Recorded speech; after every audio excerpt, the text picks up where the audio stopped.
Dawn. The spring sun rose above the pines. A bluish mist appeared over the lake. Oh, how wonderful it is to live here. The peace, the quiet, the forest. Carly thought to herself. Once again, she realized how lucky she was to be born in such a place. The people were kind and calm, and the nature was beautiful. Everything would be perfect if it weren't for Carly's age. Since childhood, she had dreamed of becoming a doctor, but as she grew older, she increasingly understood that her beloved town offered no prospects for her dream. Now, with graduation approaching, she had to make a decision. It was clear that in her hometown, there was no path to becoming a doctor. In this godforsaken town in the woods, there were no colleges. That meant she would need to move to a bigger city, like Chicago. But what would her parents say? On the other hand, with 5 kids in the family, it was tough. Her parents would surely allow her to leave. Chicago felt like a fairy tale. For a girl from a distant town, everything here was new and astonishing. The metro was a marvel. The beauty of it all made her head spin with excitement. The people, however, were all strangers, unfriendly, and there was chaos everywhere. But that wasn't important, she was here to get into college, not to sightsee. The huge crowd around the admissions office shocked Carly. She had never seen so many people in one place back in her quiet town. And here, everyone wanted to become doctors. She couldn't imagine that so many doctors would ever be needed. Where are all these hospitals going to find jobs for them? She accidentally exclaimed out loud.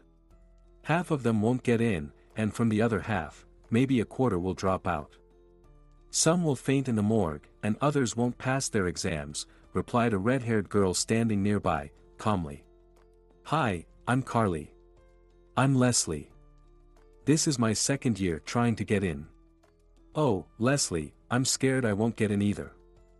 But I'm definitely not going back home. Carly, just believe in yourself. Keep a positive attitude. That's how the girls met and later became friends as they kept meeting during the entrance exams. The decisive day arrived. They came to check the list of accepted students. Leslie's name was there. But Carly's was not. She hadn't been accepted. At first, she couldn't believe it. Everything had seemed to be going so well. So what went wrong? Carly sat on the steps of the admissions office, quietly crying in despair and hopelessness. Leslie felt sorry for her. But how could she help? All she could do was offer some comfort and advice on how to survive in Chicago for a year until the next exams. Carly, don't cry. It's not the end of the world or your life. Believe me, I know what I'm talking about. I went through the same thing. I cried just like you when I failed my exams. Then I got a job as a waitress. The pay is decent. A waitress? Carly asked. The money's good, and you still have time to prepare for medical school next year. Come on, stop crying. I'll show you around and tell you everything. I know how tough it is in a strange city. I'll help you. This is how Carly's adult life began. Her parents believed she was studying in medical school and were very proud of her. In reality, Carly had started working as a waitress in a restaurant. The work was tough, but she was resilient. While others could barely move their feet by the end of their shifts, she was still running around the dining area, taking orders and smiling at the customers. She saw Leslie less often now, as Leslie's studies took up most of her time. Carly also kept busy. She enrolled in preparatory courses, which made her feel more at ease. The year flew by quickly. Soon, it was time to apply to college again. Seeing your name on the acceptance list is a completely different experience. At first, it's frightening, then exhilarating.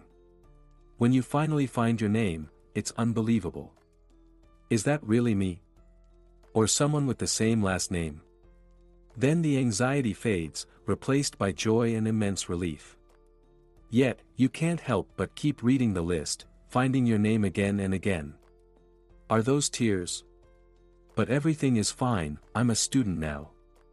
A student at a prestigious university. She stepped outside and sat on the steps. Just a year ago, she had been sitting in the same spot, crying out of frustration and hopelessness. And now, only a year later, everything had changed dramatically. The year had passed quickly, and only now, sitting on these steps, did she begin to understand how exhausted she was from this challenging year, working tirelessly while studying. Speaking of the restaurant, it was time to quit. She would work for one more month and then be done. She longed for sleep, but work called. She couldn't afford to relax yet. The money she had earned and saved would come in handy. Most of it, she would send to her parents, who were struggling to take care of 4 other children.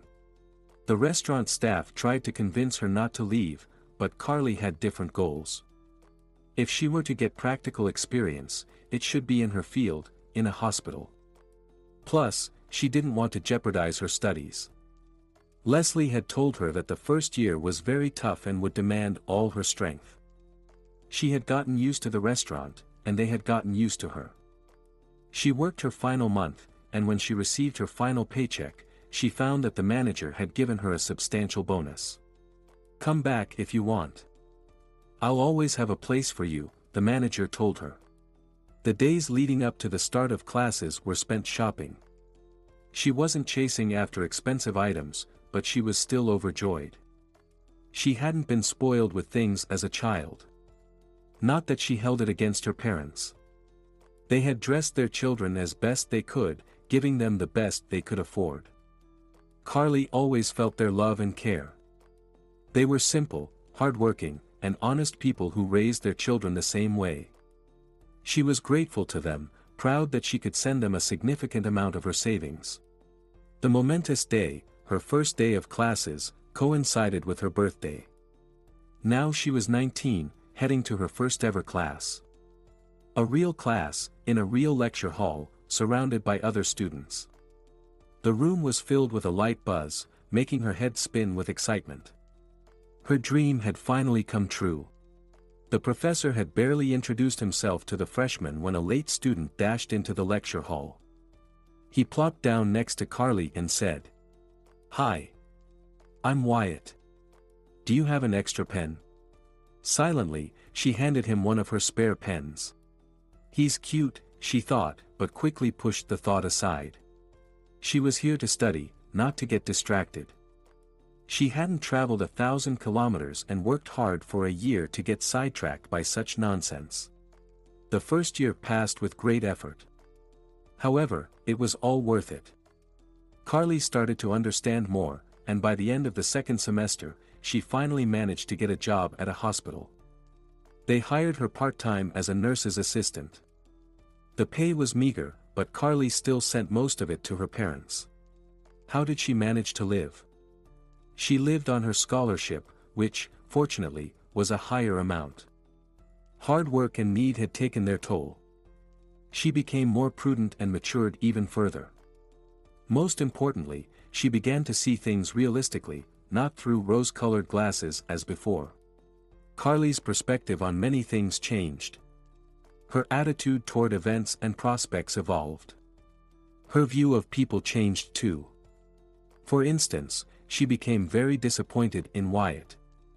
Initially, at the beginning of their college years, he seemed kind and considerate. He was polite, respectful, and often took her to the theater and movies. She enjoyed talking with him, discussing various topics, and sharing experiences. However, she found it hard to believe that this spoiled handsome guy could genuinely like her. One day, Nigel, a classmate, approached her. "Hi, Carly. I need to show you something. Don't think I'm a tattletale or anything. I happened to record this by accident. We were hanging out, and I overheard it. It made me really upset for you. It's unfair. You should decide what to do with it." Nigel pulled out his phone and played the recording. To say it hurt her would be an understatement.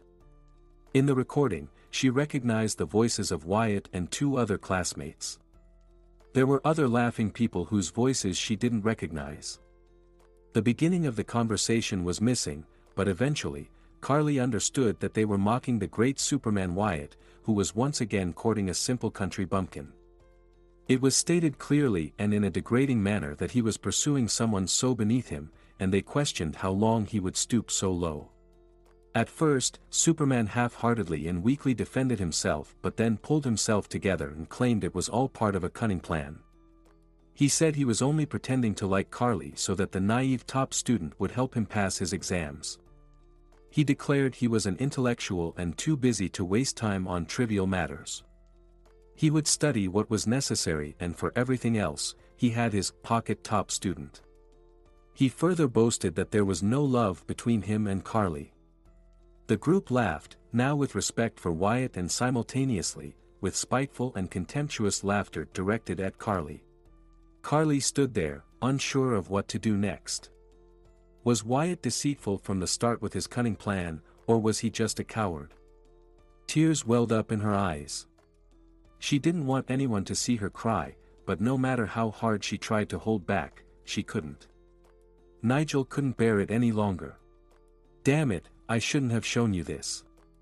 I didn't think you'd take that jerk's words so personally." He deleted the recording in front of her and left. Her heart pounded as if it had been stabbed. Something inside her broke, something that couldn't be fixed. She had been betrayed like never before. Such a betrayal shook her faith in people. But she had learned a valuable lesson and would never be so trusting and naive again. Lying in bed that evening, she concluded that she just needed to endure this, move on, and keep going. It wasn't the end of the world, just a lesson she had yet to fully understand. One day, in her 4th year, Carly attended an art exhibition. Leslie had given her the tickets. Exhibitions were rare events in Carly's hometown, so she didn't know much about art. However, she enjoyed the atmosphere, a peaceful escape from the city's noise, where landscapes, portraits, and still lives made her feel like she had stepped into another world. Suddenly, one painting caught her attention. Was it about the end of summer? No, it was autumn. She felt a chill. Why? Perhaps because the painting was incredibly realistic. Indeed, Carly felt an urge to open an umbrella to avoid getting wet and to wrap her coat tighter. She was so engrossed that, stepping back to get a better view, she accidentally stepped on someone's foot. It was a young man. "Sorry," Carly whispered. He was about 25 and responded humorously, assuring her it was no big deal and that it was actually a pleasure. Naturally, they spent the rest of the exhibition together. Jeremy, as he introduced himself, was a painting restorer. He didn't mind that Carly didn't know much about art. On the contrary, he enjoyed sharing his knowledge, and Carly was glad to have such an unexpected guide. Somehow, she ended up giving Jeremy her phone number and telling him where she lived. After finishing the exhibition, they stepped outside together. "Can I give you a ride?" "I have a car," Jeremy offered. "I'm sorry, but I don't know you well enough. I'll get home on my own." She hurried to the bus stop. Back in her room, she felt a fantastic euphoria and tried to relax while half listening to her roommate's questions about where she had been. Carly just smiled foolishly, recalling the wonderful evening. She felt both sleepy and restless, with the images of the paintings still swirling in her mind. Suddenly, her phone beeped. She read the message. "Thank you," she whispered as sleep gently embraced her. It was a message from Jeremy, wishing her a good night. He hadn't been this charmed by a girl in a long time. Carly was special, a completely guileless and shy creature. He especially liked her because she refused to get into his car. How many girls like that could you find in Chicago? Probably none. Yes, she definitely intrigued him. The more he thought about their accidental meeting, the more he fantasized about her. Eventually, he became so enamored that he firmly decided to marry her. Nothing less. Interestingly, he didn't consider what Carly might want. He forgot. Forgot from happiness. Or maybe he was so confident in himself that he had no doubts. Why not? He was a good guy, handsome, tall, and slender. He had graduated from the University of Art Restoration, started working in museums, became an excellent specialist, succeeded in his field, and then left to work for himself. Within 5 years, he managed to buy a small apartment. He had never been married, and at 27, he stood out among his colleagues with his pleasant manners. His gentle smile and the ease with which he expressed his opinions made him likable and could easily win the hearts of the most striking women. As the only bachelor in their group, he constantly drew the attention of his friends, who were always trying to set him up with someone. But Jeremy showed no interest in these new acquaintances. None of the women they introduced him to appealed to him. His friends eventually gave up. After all, if a person wants to remain single, why interfere? The important thing was that he was happy and content with his current status. And suddenly, Carly caught his eye. He liked her spontaneity, natural beauty, and even her naivety. It was incredible. She would blush whenever he sent her messages wishing her good night or good morning. It was strange. She liked it but never responded, which hurt him deeply. Was this love or just infatuation? Maybe it was mere curiosity. Or perhaps it was nothing at all, just an interesting guy she met. Oh, everything needed to be understood and comprehended. But Leslie had already made up her mind. So, spill it. Why are you so quiet? Are you in love? She asked. No, of course not. I enjoy our meetings, but can that really be called love? Carly replied. Sweetie, that's exactly how love starts. Take Nigel, for instance, your friend. Does your heart race around him? No. But Jeremy makes you nervous. He has to work hard to open your heart to this beautiful feeling. He has to try hard to wake up our beauty, right? Leslie said. Leslie, you should be a psychologist. Oh, come on. Every doctor is a bit of a psychologist. They work with people. Jeremy seemed to sense that his efforts weren't in vain. He knew his beauty was gradually giving in. She no longer feared getting into his car, and once, he even managed to kiss her. From the way she clumsily kissed back, he could tell Carly had no one before him. One day, after 6 months, he dared to invite her over for dinner. He took a risk, but she declined. It's too far to get to college from your place. This time, he retreated, temporarily backing off and not rushing things. In her 5th year, right after the winter exams, he proposed to her. She had an inkling it was coming and felt ready to share her life with him. Still, she didn't say yes immediately. Instead, she asked for time to think it over. She had read in books that this was the proper way to handle such matters. After finishing her 5th year, Carly decided to take a vacation, the first since she started working at the hospital. She needed to visit her parents and introduce them to her future husband. She couldn't get married without their blessing.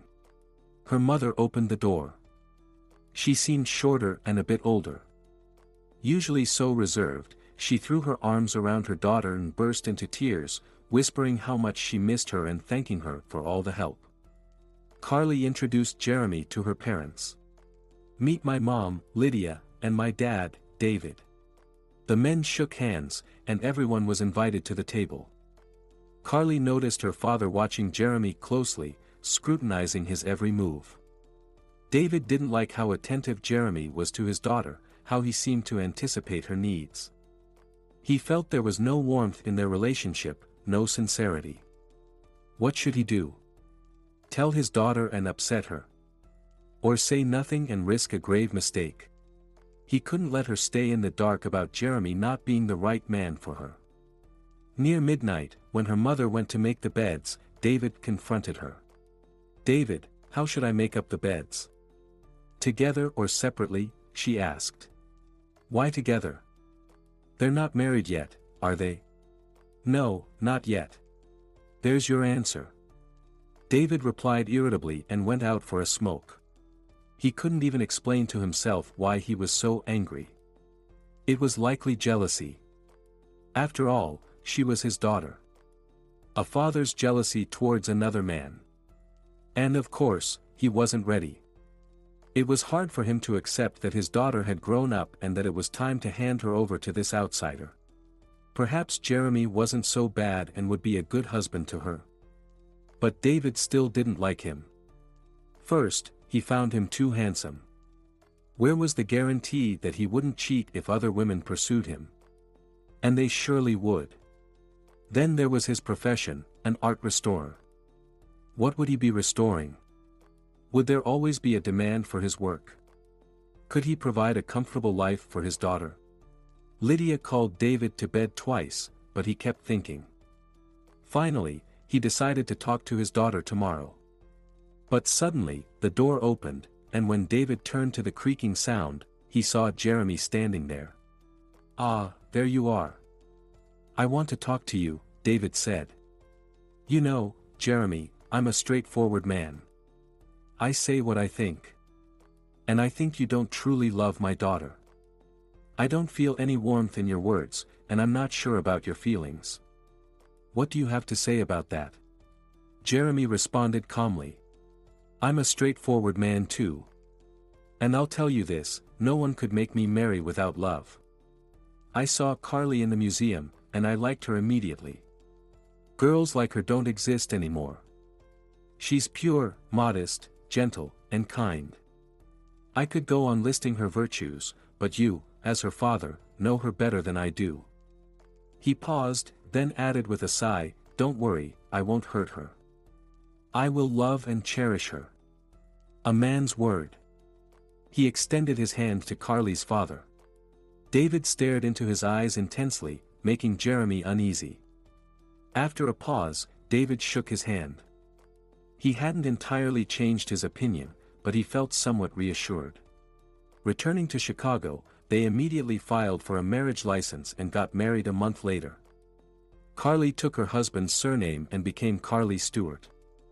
She moved out of the dormitory and into her husband's apartment, and Jeremy drove her to the university every day.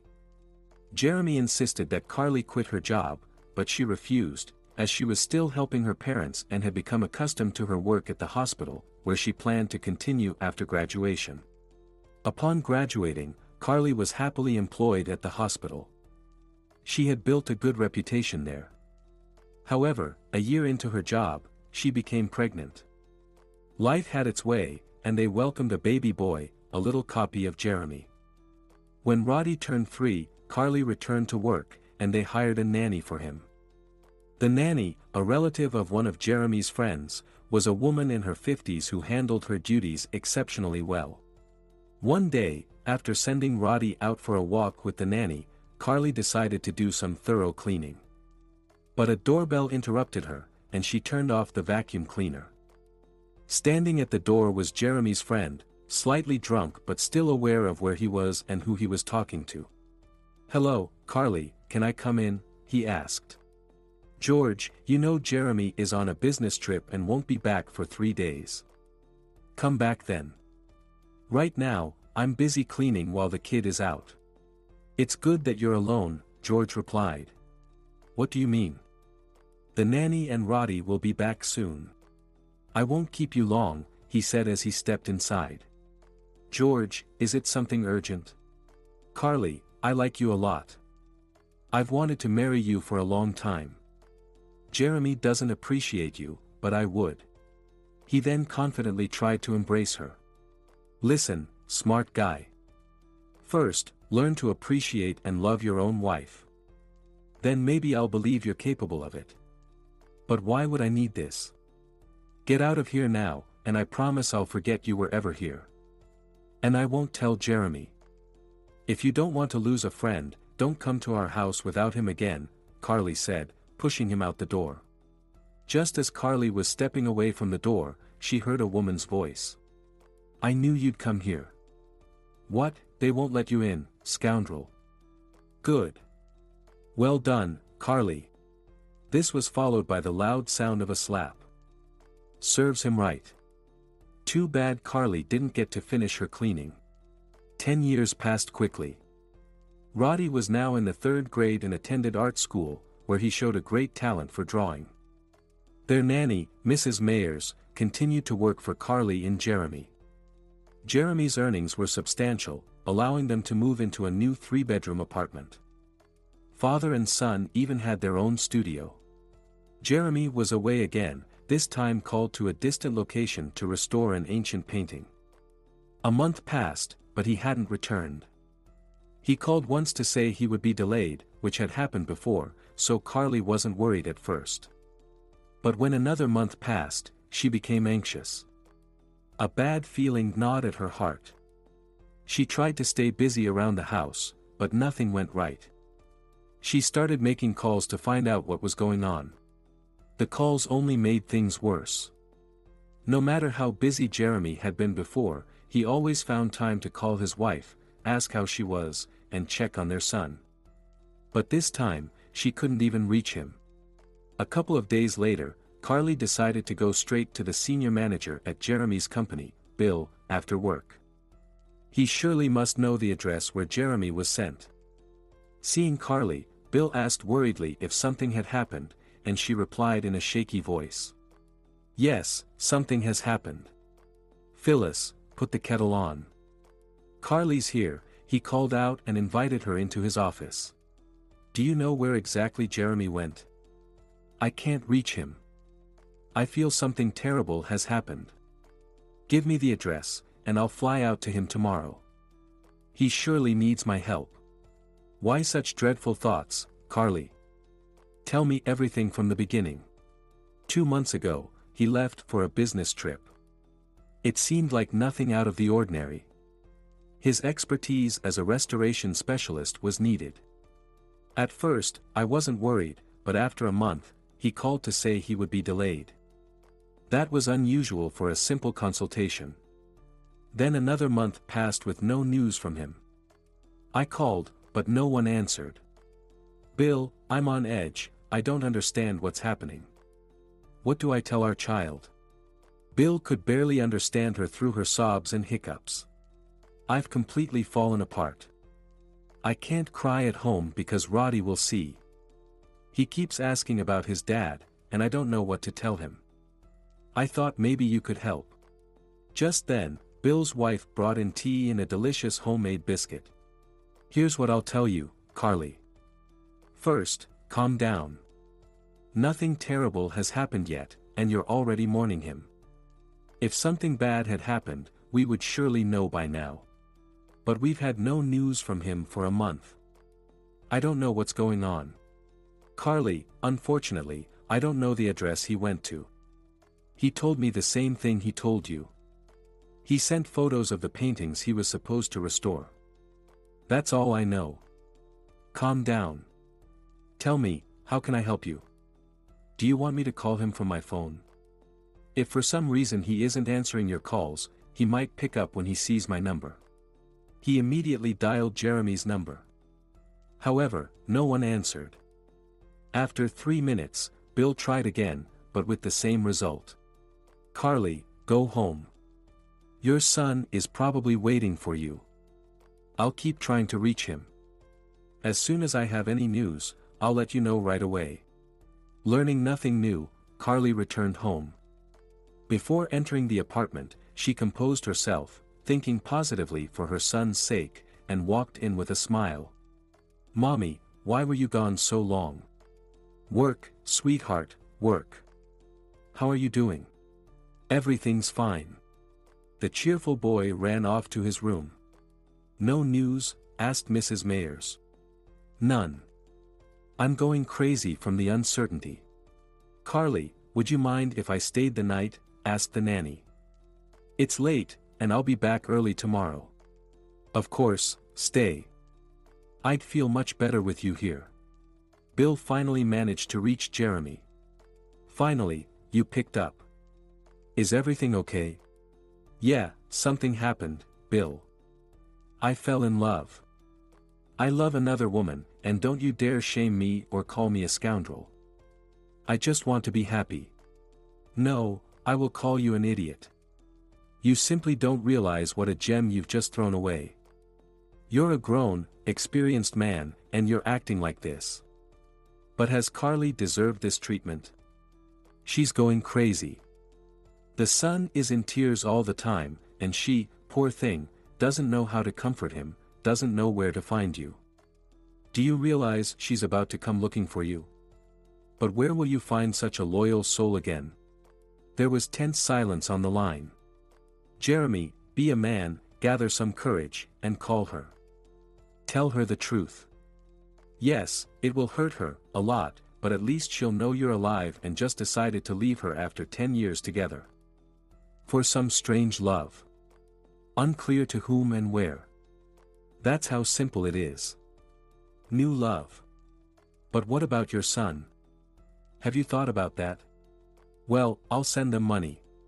You're an idiot, Jeremy. Why would your son need your money? I'm sure Carly will refuse it. Do you hear me?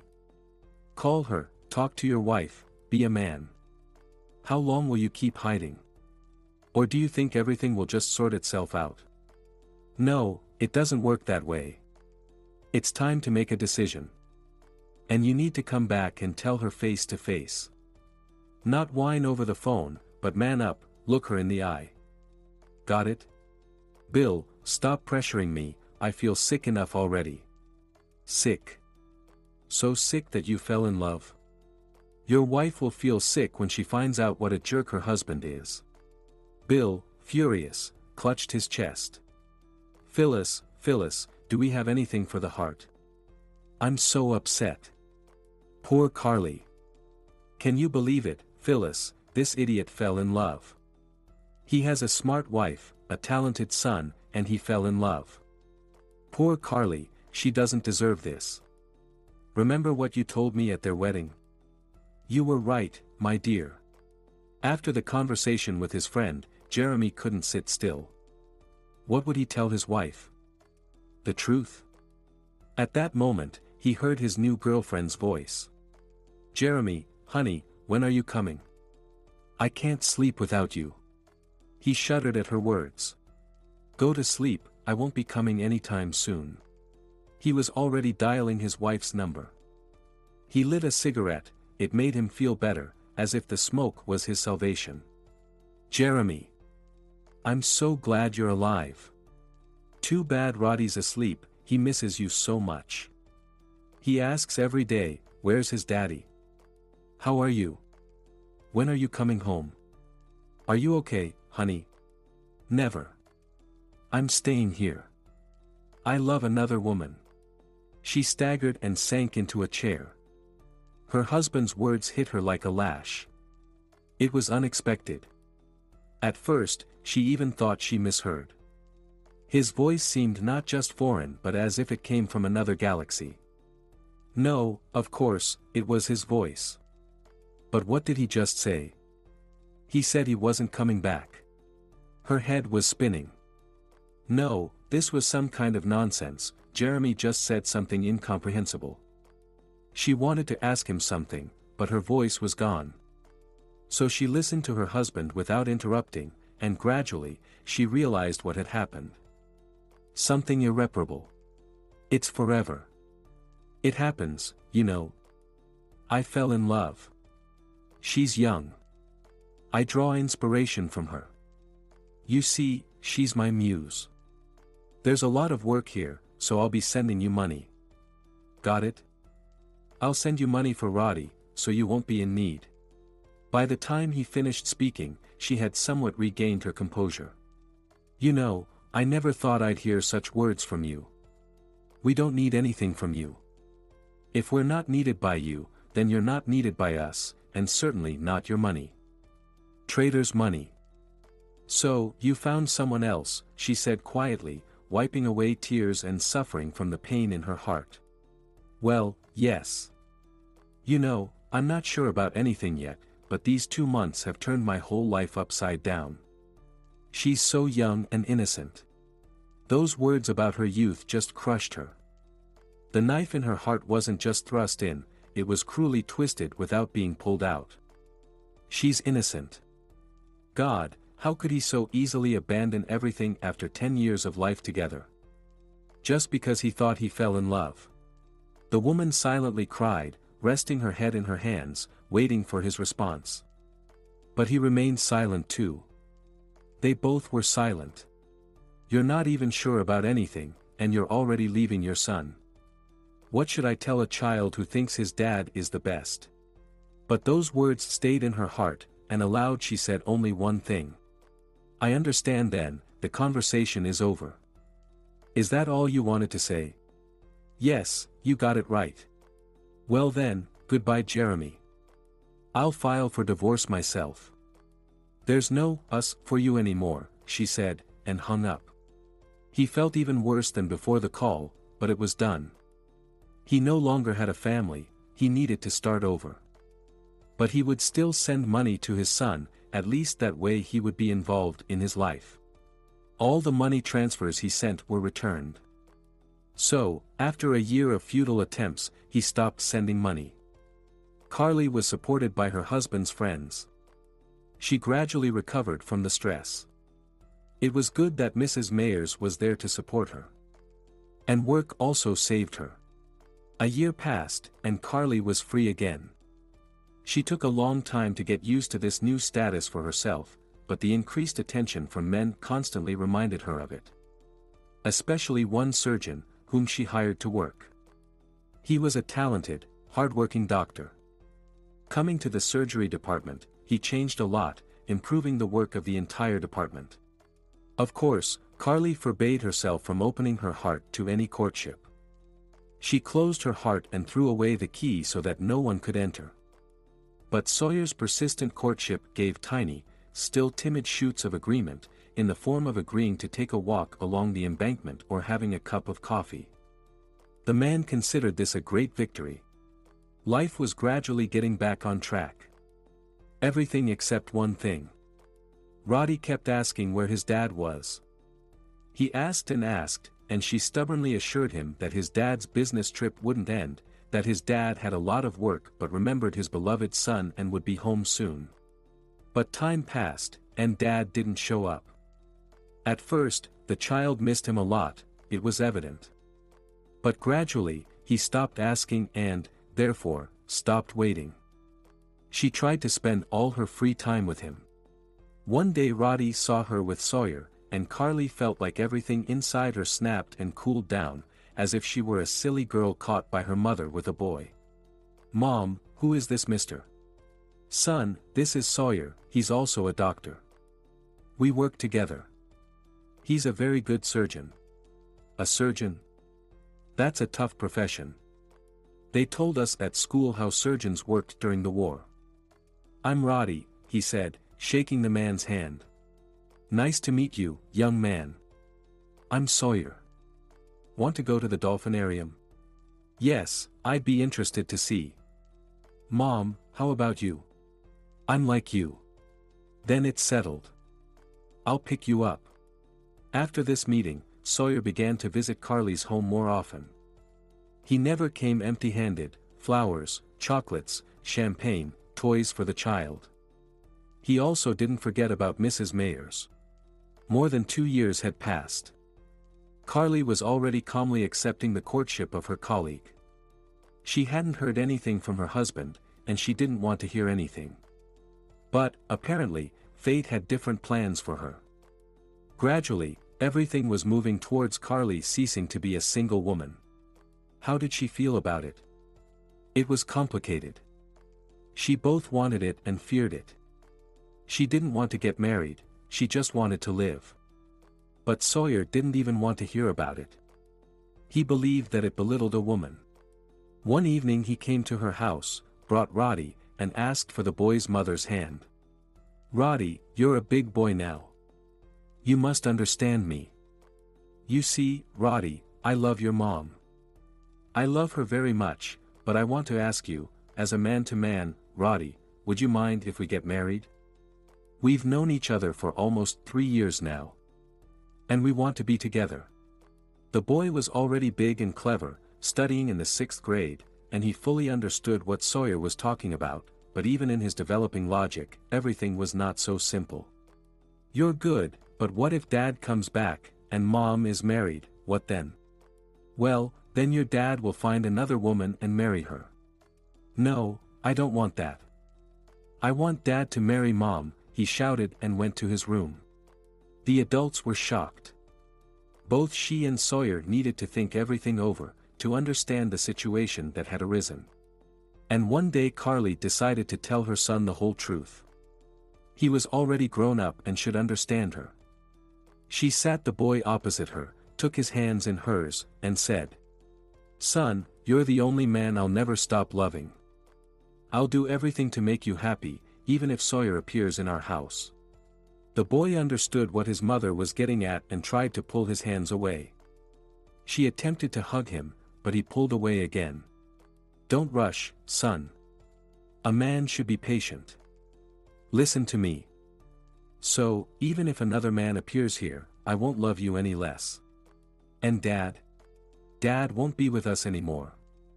I wanted him to be here, just like you did. But Dad decided differently. He fell in love with another woman and stayed with her. He left us and forgot about us. Is that true? You're saying bad things about Dad just so your surgeon can live here. But I want Dad to live with us, and only Dad. Roddy, I wanted that too, but understand, you want it, I want it, but that's not what Dad wants. He has another woman. He left us and stayed with her. In 3 years, he hasn't even called you once, even though he knows your phone number. Why don't I ever call him? Then call him. Here's his phone number." The child dialed his father's number, but the subscriber was not available. He dialed again and then burst into tears out of resentment. "I understand, Mom. I understand, did he really stop loving us? Well, what can we do now, son? And do you love your surgeon?" "Yes, son, he's a good person, we have some things in common, it's interesting to be with him. And you know, he treats you very well. And that's the most important thing for me. Okay, get married, but I still love Dad." In her office the next morning, she told Sawyer about her conversation with her son. "You know, he said it to me straight. Okay, get married." With such a serious face. I almost burst out laughing. But it's not funny, Carly. It's very serious for him. It's a big step for a boy. And it means a lot. So, it means we got approval from the main man in your life. In the evening, she wanted to surprise her son. She was planning to announce that they would all go on a trip to the islands for their honeymoon. However, a surprise awaited her at home. As soon as she entered the apartment, her son ran out with a joyful cry. "Mom! Mom! Dad's back! Dad's back for good! And you said he fell in love with another woman. You lied to me." And there came Jeremy, a bit older, probably like her, and knelt before her. "Forgive me, if you can. I can't and I won't. Get up and stop humiliating yourself. It's disgusting. Carly, don't you dare. Don't dare call me that. You're despicable. You're a traitor. But I realize that I love only you. Don't you dare, you hear me, even soil that word with your filthy tongue. I'm telling the truth. Yes, it took me time to understand how much I love you. But you don't love me, you only love yourself and your comfort. Do I look like a woman who collects leftovers? What leftovers? You scoundrel. You were used, thrown away like garbage, and according to you, I should pick up those discarded leftovers. I'm disgusted to use anything or anyone after your flings. Carly. Get out of here, coward and traitor. I've said everything, leave. But I have nowhere to go. If we're talking about it, this is my apartment too. Fine, then we'll leave. My son and I will find a place of our own. And you scumbag, stay here with your flings, which I'm sure will appear next to you very soon. You always tried to make sure only you were comfortable. And she started packing her things. Good riddance, free-spirited artist. Okay, calm down. I'll find a place to stay. When Roddy came out and didn't see his father, the boy had a tantrum. It was terrifying. Carly's heart stopped. He raised his voice at her for the first time. He was screaming in a tantrum that he hated her. And she was in shock. Her hands dropped. She had never felt so bad before, not even when she found out about Jeremy. After all, this was her son. Her only son said he hated her. Son, don't say those words that you'll regret later. You want to live with Dad? Fine, but I don't want to live with your dad. He betrayed me, traded me for another woman. Do you propose I live with a traitor? Today he betrayed me, and tomorrow he'll betray you. Heck, he already betrayed you for so many years, not a single letter or call. Son, understand that you're not needed by him. Alright, I won't stop you, please, communicate with your dad. If you want, communicate. But he won't live here. Where will he live? I don't know, and why should I think about it after what he's done? That's his business. Maybe he'll rent an apartment, or maybe he'll find another lady and go to her. Then I'll live with Dad. Son, you're not listening to me. Have you thought it through? Live with him if he doesn't run off to some muse again. He said he loves me. Well, of course, he said that to me too, and then suddenly fell in love with someone else. It's easy for him. But once someone lies, there's no more trust. She cried all night, afraid that her son would indeed go live with his father. The pain from everything her son had said didn't fade. In the morning, they silently had breakfast and went about their day, each to their own tasks, without saying goodbye. In the evening, after Carly's trip to the store, as she climbed the stairs to her home, her mind was racing, contemplating how to talk to Roddy. But her son wasn't home. And it was already 8 o'clock on the clock, yet the house remained eerily quiet. Carly couldn't sit still. The anxiety was growing. Suddenly, the front door slammed shut. Joyful and excited voices echoed. In came her father and son, both in high spirits. Without exchanging a word, they walked past her into the workshop. Not a greeting, not even a glance in her direction. From there, she could hear their conversations and laughter. They were having a good time together. Yes. Undoubtedly, they didn't want her here anymore. She unloaded the groceries and left. Leslie, are you home? Can I come in? When Carly rang the doorbell, she knew she would be welcomed here. They had known each other for so many years that they were more than just friends, almost like sisters. When family is far away, and there's a friend right there, close by. And she knows all your secrets. Even better than family. Leslie opened the door, her face dusted with flour. She was baking something because the smell of vanilla enveloped Carly as soon as she stepped into the apartment. Good to see you, come in, she said warmly. Little Sandy came running out. She was 3 years younger than Carly's son. Hello, Aunt Carly. The girl was covered from head to toe in flour and made a funny impression. I came at the right time. It smells delicious here. We're always happy to have you, Leslie said, cutting a slice of pie for her guest. Leslie, can I stay with you for a couple of days? I have some minor problems in my family. I need to think about a lot. A lot? Carly asked. Of course, dear. Stay as long as you need, Leslie replied. Thank you, I love you so much. Sandy had already gone to bed, and the two longtime friends were still sitting and talking. Unfortunately, they saw each other less often after college, but they never lost touch, and they knew everything about each other. Over the years, Leslie had become a skilled surgeon, and although many considered this profession to be male-dominated, she had such skill and reaction that any man would envy her. Leslie's family life had also turned out well. Her husband headed the largest private clinic where she worked as the head of the surgical department. At the moment, her husband was abroad at a symposium, and they could talk calmly, knowing that no one would disturb them. Listening to her friend, Leslie couldn't believe her ears.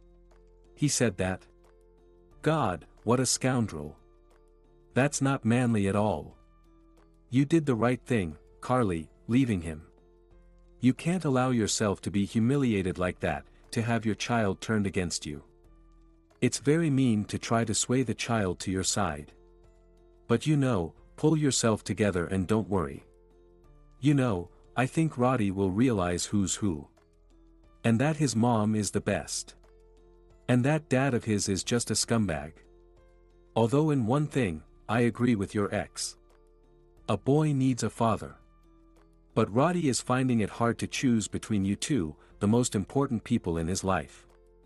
He's growing up. You and I, as doctors, understand perfectly well that there's a lot of restructuring going on in the body at this age. There's a rapid change in mood, unstable psyche, and Jeremy is taking advantage of that. Don't doubt it, your son loves you, but he hasn't seen his father in a long time, so he missed him. Jeremy was his mentor, taught him a lot. They spent a lot of time together, and the child wants to return all that. To return everything to how it was, understand? Because of his age, he doesn't understand that his father is manipulating him to get his mother back and forgive him. Leslie, can you imagine, he's been gone for 3 years. And now he wants to fix everything and bring back love. But how do you bring it back? I don't have any love left for him, not even respect as a man. Look at what he's done. Because of a moment of weakness, he's shattered so many lives. Abandoning his child for some very young muse. I wonder what happened to that muse now. Did she stop inspiring him or just got 3 years older? And now what? Is he going to look for a new one? And disappear again for 3 years? I saw that he loved me, fulfilled my every wish, always wanted to surprise me, I saw that. Don't trust your eyes. Sometimes they deceive you, Leslie sadly smiled. Oh, Leslie, if I had somewhere to go, I'd leave tomorrow just to avoid seeing all this nastiness and meanness. Well, I can help you with that. You see, my husband's aunt passed away. She left an apartment, but there's one downside. It's a single room, but spacious, with high ceilings. We did a wonderful renovation there. And if you want, you can move in right now. Live there until you sort out all your problems. And how much do I have to pay? Oh, forget about that. If it suits you, just pay for utilities and live. Leslie, that sounds perfect. Thank you so much. You've solved part of my problems. Oh, my friend, you're my favorite. Tonight, I'll stay at your place, and tomorrow I'll move to the new apartment. I'll have time to think everything over calmly. In the morning, Leslie gave Carly the keys to her aunt's apartment. After work, Carly came home to pack everything she needed. Thankfully, there was no one at home, and no one disturbed her packing. But as she was about to leave, Jeremy showed up. It's good that I caught you. We need to talk. No, you need to talk, but I don't. Let me go, I'm in a hurry. Sit down and calm down, he said, roughly pushing her into a chair. Understand, I'm not going to persuade you to live with me. But the son will stay with me. Understand, he needs a man by his side, with whom he can discuss some boyish matters. Topics that are uncomfortable to discuss with mom. What kind of topics can't a 13-year-old discuss with his mom? Carly smirked. There are such, believe me, but that's not what I'm talking about now. We'll sell the apartment. So decide. If you don't want to live with me, then you won't live with the son either. I'm giving you a week to think it over. In a week, I'll put up an ad for sale. And that's it. Jeremy, tell me, why do you need this? Let's just sell the apartment, you'll find yourself another, new, young muse, and live in pleasure. You can keep in touch with the son, I don't mind. But now you're turning everything upside down, as if I abandoned the family 3 years ago for some sublime unearthly love. You're a grown man, but you're messing with the boy's head with the wrong things. And what if you get another muse tomorrow? Where will you hide the child?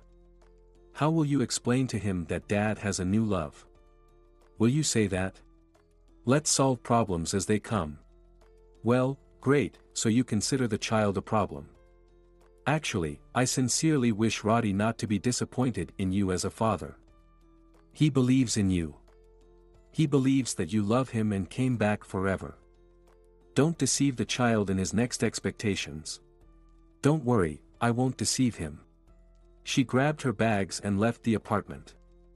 Jeremy watched from the window as his wife's car slowly pulled out of the yard.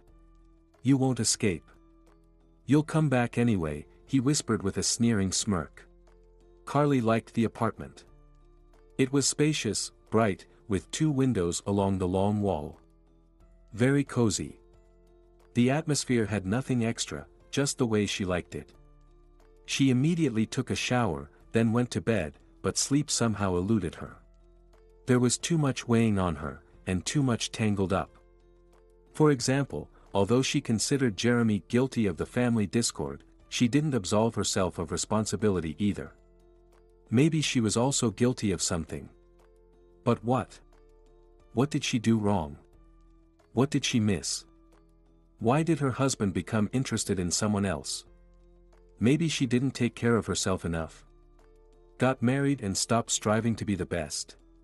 In reality, Jeremy considered her almost the perfect wife. An excellent housewife, always managing everything. As a woman, she suited him in every way. She had everything: gentleness, passion, femininity. She was devilishly sexy, he always looked at her with desire. All the time they lived together, Jeremy was crazy about his wife. But when he saw that young, beautiful, audacious, extraordinary woman, he couldn't take his eyes off her. No, she wasn't better than Carly. She was just different.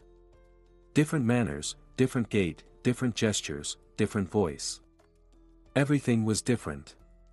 Unexplored. And this unexplored thing attracted him. What was it? The phenomenon of an unread book, a thirst for novelty? Or maybe he simply didn't understand that, despite her youth, she mastered the art of seduction to perfection. He saw in her a new love, a new unexplored beauty, charm, mystery, and most importantly, youth. Something that neither he nor Carly would ever have again. Yes, he liked her insanely, to madness. He wanted her immediately, without hesitation. He was simply shaken by the wild, completely animal desire to possess her. He lost his mind completely and even neglected his work. Of course, he received a serious warning. It sobered him up a bit, and from then on, he drew a clear line between love and work. But not everything was smooth in their relationship. When he once saw his girlfriend with another man, he got into a fight. But she stopped him with just one look. She stopped him, saying that she was a free woman and could date whoever she wanted. After that, she didn't answer his calls for 2 days, and he couldn't catch her at home. And then, after 2 days of torment, he broke down. Promised to call his wife and announce the divorce. And he would stay with her, his beloved, forever. After that, they started living together. But try as the girl might to get Jeremy to marry her, she couldn't. Marriage became the first serious reason for their quarrels. Offended, she shouted that he only needed her in words, otherwise he would have officially married her long ago. Right after their fights, she demonstratively went off to some youth party and didn't come back to sleep. Offended, he flew to Chicago without waiting for her explanations. Several days had passed since his return, but Camilla had not made any contact. The longer she played silent, the more burdensome his thoughts became. She appeared in his dreams every night, and each time, the scenarios became more torturous. At first, Jeremy thought that if things didn't work out with Carly, maybe Camilla would move to Chicago. They would move and live as a family. But those were just dreams. With each passing day, they became more ephemeral. Until one day, he realized that no one was planning to move to Chicago with him. He was just another phase. That evening, Roddy came home. "Dad, where's Mom?" "I don't know, she hasn't stayed home for 2 nights. But don't worry, she's an adult. Probably handling some things. And if she's doing this, she must think it's the right thing to do. And you're not worried about her at all? No, I know she's a serious woman. She just needs to think about the situation. What situation? His son didn't understand and looked at his father. You were gone for 3 whole years. You created this situation, and now you talk about it so calmly. Well, yeah, Jeremy reluctantly agreed. Really? Did you fall in love with another woman? Did your mom tell you that? No, at first she told me you were on a long business trip. She defended you till the end. But I'm not 3 anymore, I understood everything. I still had hope though. I believed you'd come back to us. I really did. But you didn't. And then I realized you weren't coming back. Mom thought I was still a little kid and didn't understand anything. She protected me, but I understood everything and stopped asking about you. And then, when everything became clear, 2 days before your return, she told me the truth about the woman you fell in love with. But I didn't believe her and treated her badly. Roddy bit his lip and was silent for a long time. It was clear that something was bothering him, and then he broke down. I was wrong. Mom has the right to be happy. If you left her, if you left us, she has the right to her own happiness. I was wrong. I'll grow up, and she'll be left alone, completely alone. And now someone wants to marry her. But I, like a little fool, said such things to her. Mom's getting married? Yes. To a surgeon. To whom? To a doctor. They work together. And you know, she's still very beautiful, everyone looks at her. Wow. Is that why she doesn't want to live here anymore? What do you mean? Mom's not coming back here? Roddy was surprised. Be a man. You said yourself you're not 3 anymore. Let Mom live her life with her surgeon. We'll live our own life here. We're good together. Mom will live separately. No, I don't want that. I want to live with Mom and you. I understand, but it's Mom's fault. She's angry at me and doesn't want to forgive me. So we decided to live separately. But that's not fair. I hurt Mom a lot when I defended you. And you hurt her too. And now she's the one at fault. She told me the truth. Dad, do you love me? Of course, how could I not love a son like you? Then why didn't you call me even once? I called you, but you didn't answer. Your mom didn't allow me to call you. Now you're lying, Dad. Mom told me to call you, especially when she saw how much I missed you. Alright, son, now we'll never be apart. I love you and won't leave you. At that moment, the doorbell rang. Look, your dear mom is back, and you were worried, Jeremy said with relief. He flung the door open wide, but it wasn't his wife. Standing before him was Camilla. Pack up, I'm here for you. Let's go, I'm pregnant and not planning on getting an abortion. So, get ready quickly and straight to the airport. I don't have much time. If it weren't for his son, who was clearly on edge, he would have immediately bolted and run after Camilla. Even though he knew perfectly well that after this, there would be no way back. Camilla, you see, I can't leave right now because, well, my son is home alone. You know what? He began to stammer awkwardly, you go ahead. I'll come later. He tried to speak as quietly as possible so his son wouldn't hear. But how could he not hear, standing right behind him? Obviously, this awkward scene didn't bring him any joy. He had dreamed of this woman and waited for her, but not in such an embarrassing situation. Well, then I'll stay too. We're leaving together or not at all, she said, rudely pushing past Jeremy into the apartment. Dad, who is this? Go, boy, the adults are talking here. Dad, what are you doing? Mom could come back any minute. Son, go, this lady will leave soon. Go on, boy. But this lady isn't going anywhere. Roddy retreated to another room and closed the door behind him. You can't stay here. This is not just my apartment, it's also my son's and my ex-wife's. Well, ex-wife. And I'm the current one. Jeremy stood frozen. Everything happening felt like a nightmare. No, this wasn't how he had imagined any of it. He stood there, his head buzzing, Camilla's voice reaching him as if through cotton. He didn't want anything anymore, feeling only a sense of doom and entrapment. And something needed to be decided urgently. Because he had no choice left. Listen, how about I rent you an apartment or a hotel room? And I'll come tomorrow too.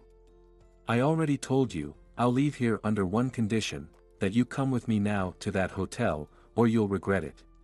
Camilla, are you threatening me? Oh, you're such a softie. Did you think I would raise the child alone? No, my dear.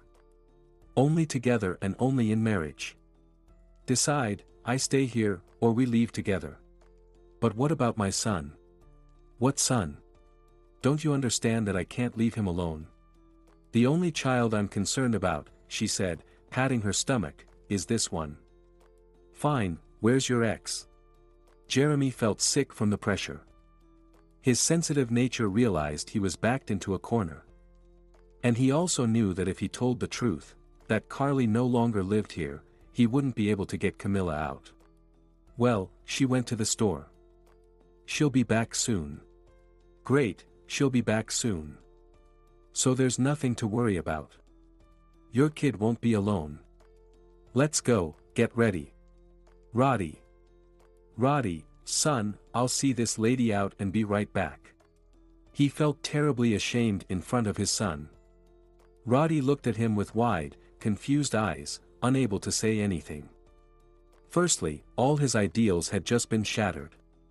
His father, once so wise and strong, now seemed like a spineless fool. And secondly, he was simply afraid of this brazen woman his father was bending over backwards for. He felt an excruciating shame that this was his father. It was astonishing that his father had created this disgraceful situation, yet it was the son who wished he could disappear. Everything was lost. The ground had fallen out from under his feet. As soon as the door closed behind him, Roddy called his mother. She was thrilled to hear her son's voice. Mom, hi. Hello, Roddy. How are you? How's school? I'm good. Mom, are you coming home today? Do you want me to? Mom, please come quickly. I know I hurt you, and you were right. Please come home right now. What made you change your mind, son? He ignored her question and repeated his plea. Mom, come home. I'm alone, and I feel really bad. I'm home alone. Please come back. She checked the time, it was almost 10 p.m. Where's your dad? What happened? Son, what's going on? Mom, please just come home. I'll tell you everything. Just come now, okay? Come back to me, Mom. She jumped into action. Overcome with worry, she sped home. Her son needed her, and he needed her right now. Breaking the speed limit, she arrived home in 30 minutes.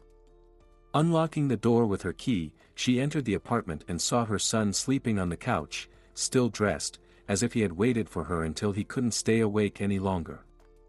She quickly made his bed, undressed him, and half asleep but comforted, he made his way to the bed and fell right back to sleep. She walked through the apartment, checking everything. What was wrong? What had changed? In the hallway, she found a woman's handbag, which she noted was quite expensive. Opening it, she found an ultrasound report indicating that the visitor was pregnant. She also saw expensive makeup and a small bottle of water. How is he going to look his son in the eye? Carly wondered. She poured herself a cup of tea, enjoying her evening ritual of sitting in silence, reflecting on the day, and making plans for tomorrow. She was startled by an unexpected phone call and answered quietly, not wanting to wake her son. Hello. Carly, it's Jeremy. Can you come home right now? Roddy shouldn't be alone. Where are you? On another business trip? No, I had to step out. I got held up at work. Jeremy, when did you turn from a man into a worthless coward? Or have you always been one, and I just didn't notice? My son called me in a panic, saying you abandoned him, understand? You abandoned him again. You betrayed him. Again. For that scoundrel. You were in such a hurry to get to her that you left her bag in the hallway. I can imagine what kind of work you have that keeps you out all night. And why this work makes it okay to leave your child in such a state. I recently asked you not to disappoint him. He believed in his dad. Fine, go to work, you idiot, and she hung up. Her strong character wouldn't let her cry, although perhaps it would have been better for her health to let it out. She held back, and so a heavy weight remained where her heart beat. She took some tranquilizers and felt sleepy. Wrapping herself in a robe, she lay down on the couch and, as soon as she turned off the light, fell into a restless sleep. Jeremy had a hard time convincing Camilla to stay alone for a few hours. She seemed to be very moody, or perhaps she was just playing a cruel role, acting as though her body was struggling with the pregnancy and needed to be protected. And to protect her, a wise and caring person needed to be by her side constantly. After all, she was a delicate, fragile woman in need of love and attention. He promised her all of this as soon as he returned. At that moment, he was in a rush to get home, willing to promise anything. He needed to see his son and Carly to talk. After the disgraceful humiliation he experienced the previous evening, he felt cold inside. Having fallen in his son's eyes, he wanted to disappear. The shame was overwhelming. With heavy feelings, he headed home. As soon as he entered the apartment, Camilla started calling, demanding his immediate return. After the second call, he stopped listening to her complaints and simply turned off his phone. His son was his priority now. But he was too late, and no one was home. The smell of freshly brewed coffee lingered, indicating they had left recently. He sat down at the table, deep in thought. He had a premonition that if he left now, it would be forever. His son would never forgive him. Never. The strangest part was that Camilla's pregnancy didn't bring him joy. He couldn't understand this paradox. Why wasn't there the same bright happiness he had felt with Carly? He wandered around the apartment, tormenting himself. Then he decided to call his son. Jeremy frantically dialed the number, but the phone was off, likely due to class. Taking a piece of paper and a pen, he pondered for a long time about what to write in his defense, but everything that came to mind seemed stupid. In the end, he wrote only one word, sorry. He left the keys in the hallway, took Camilla's bag, and shut the door. He lingered on the landing, looking back and mentally saying goodbye. He couldn't explain his feelings of hopelessness and sadness as he left the home that once held so much happiness. That same day, he and Camilla flew back. A week later, they filed for marriage and got married, but joy never entered their home. Everything was bad.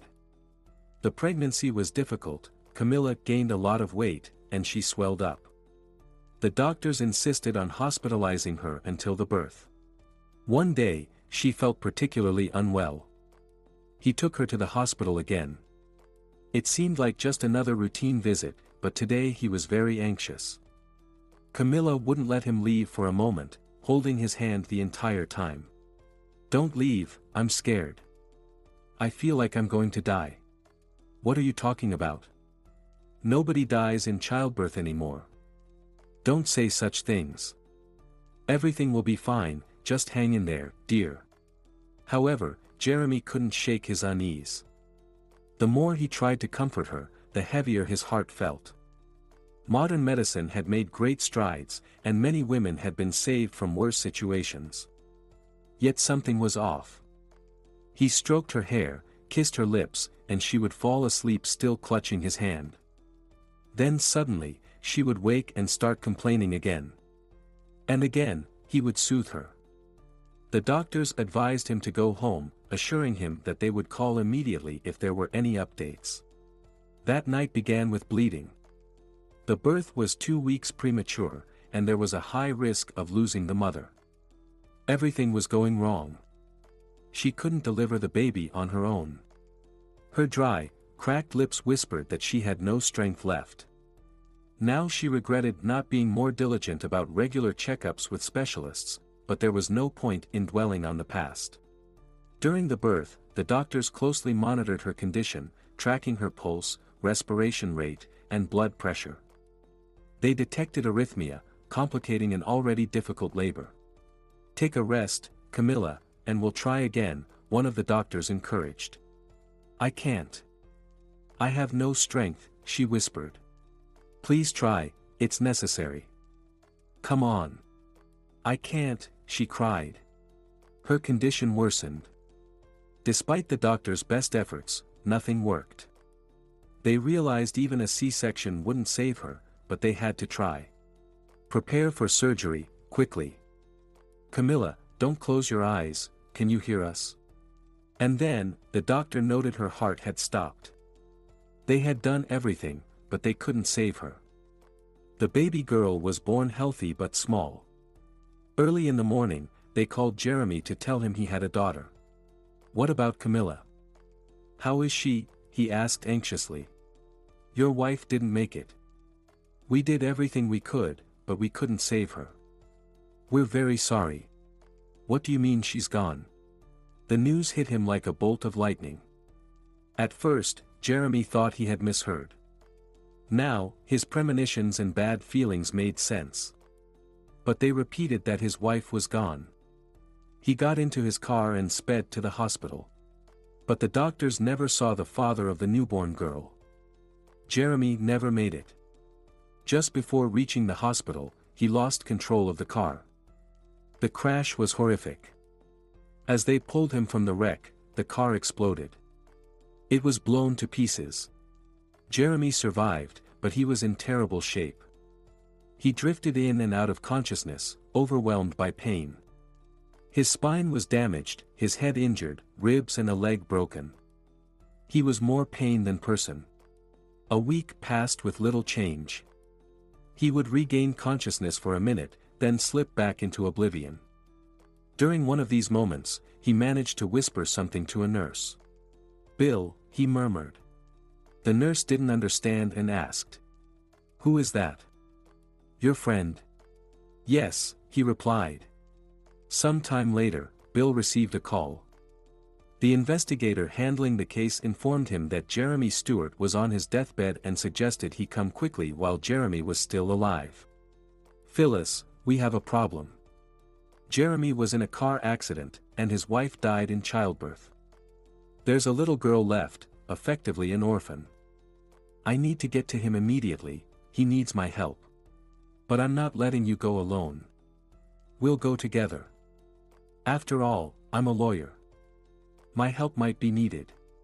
Thank you. It's always better with you. Do you think we should inform Carly about this? I think we should hold off for now. She has her own life, and after Jeremy's betrayal, she has no ties to him. Let me pack our bags while you book the tickets." From the airport, they went straight to the hospital. Meeting with the doctors, they realized the situation was even worse than they had feared. There was little hope that Jeremy would survive.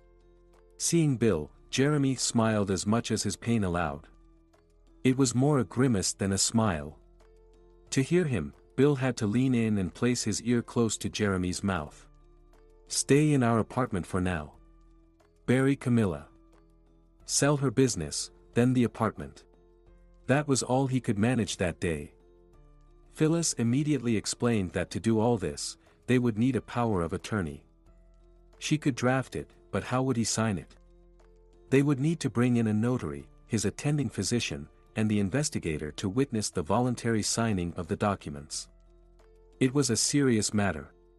"You stay here, and if he regains consciousness, ask if Camilla has any relatives. It's important." Phyllis then went to meet with the investigator. Jeremy's condition remained critical. He didn't regain consciousness that day or the next. It was only on the third day that he opened his eyes and, seeing Bill, smiled again. Bill's heart broke at that smile. Holding his friend's hand, he asked if Camilla had any relatives. Jeremy strained, tried to say something, and then fell silent. Speaking was so difficult and quiet that it took great effort to understand that, after her mother's death, Camilla had no family left. Once Jeremy had rested a bit, they proceeded with the power of attorney. Fortunately, Phyllis managed to gather everyone while Jeremy was conscious. She placed the pen in his hand, and he managed to sign with difficulty. The notary stamped and certified the document. Phyllis then organized Camilla's funeral, making sure everything was done properly. That evening, she had a serious conversation with her husband. It was time to make some decisions. What are we going to do about the baby girl? Jeremy is silent. And we need to sort this out before we leave. The apartment is easier, there are already interested buyers, but the beauty salons are trickier. I'll wait for now, we still have some time. The next morning, there was a knock on their hotel room door. The man standing there gave the impression of being solid and respectable. Tall, with gray hair, a well-spoken manner, unhurried and charming, he immediately put the couple at ease. His name was Samuel. Wait, I recognize you. You were at the cemetery and left a large bouquet of roses. Yes, that's correct. Camilla loved roses. She adored them. As you probably guessed, she was my love. I bought her the apartment and the business. Don't be surprised, I fell for her like a schoolboy. Madly, like it was the first time. I was even ready to divorce my wife. Otherwise, it felt dishonest, but my wife fell seriously ill. I couldn't leave a woman who had once taken care of me, especially not in her dire state. Camilla didn't want to wait, and then she met your friend. She told me she loved him. It was hard, but I was happy for her. Do you know that Camilla has a daughter? We're not sure who the father is. Could she be your child? No, no. Camilla and I remain just friends. Everything was fine, but after I buried my wife, the girl will need a mother. So, I can't take her in. Samuel explained the purpose of his visit. It turned out he was willing to buy Camilla's business. Phyllis named a price, and they reached an agreement. The next day, when Bill and his wife entered Jeremy's hospital room, it was a heartbreaking sight. He lay there with his eyes open, staring fixedly at a single point. His face was gaunt, his eyes sunken. Seeing his friend by the bed, he struggled to say something, clearly in pain as he tried to speak. "Take my daughter," he finally managed to say. They barely understood what he meant.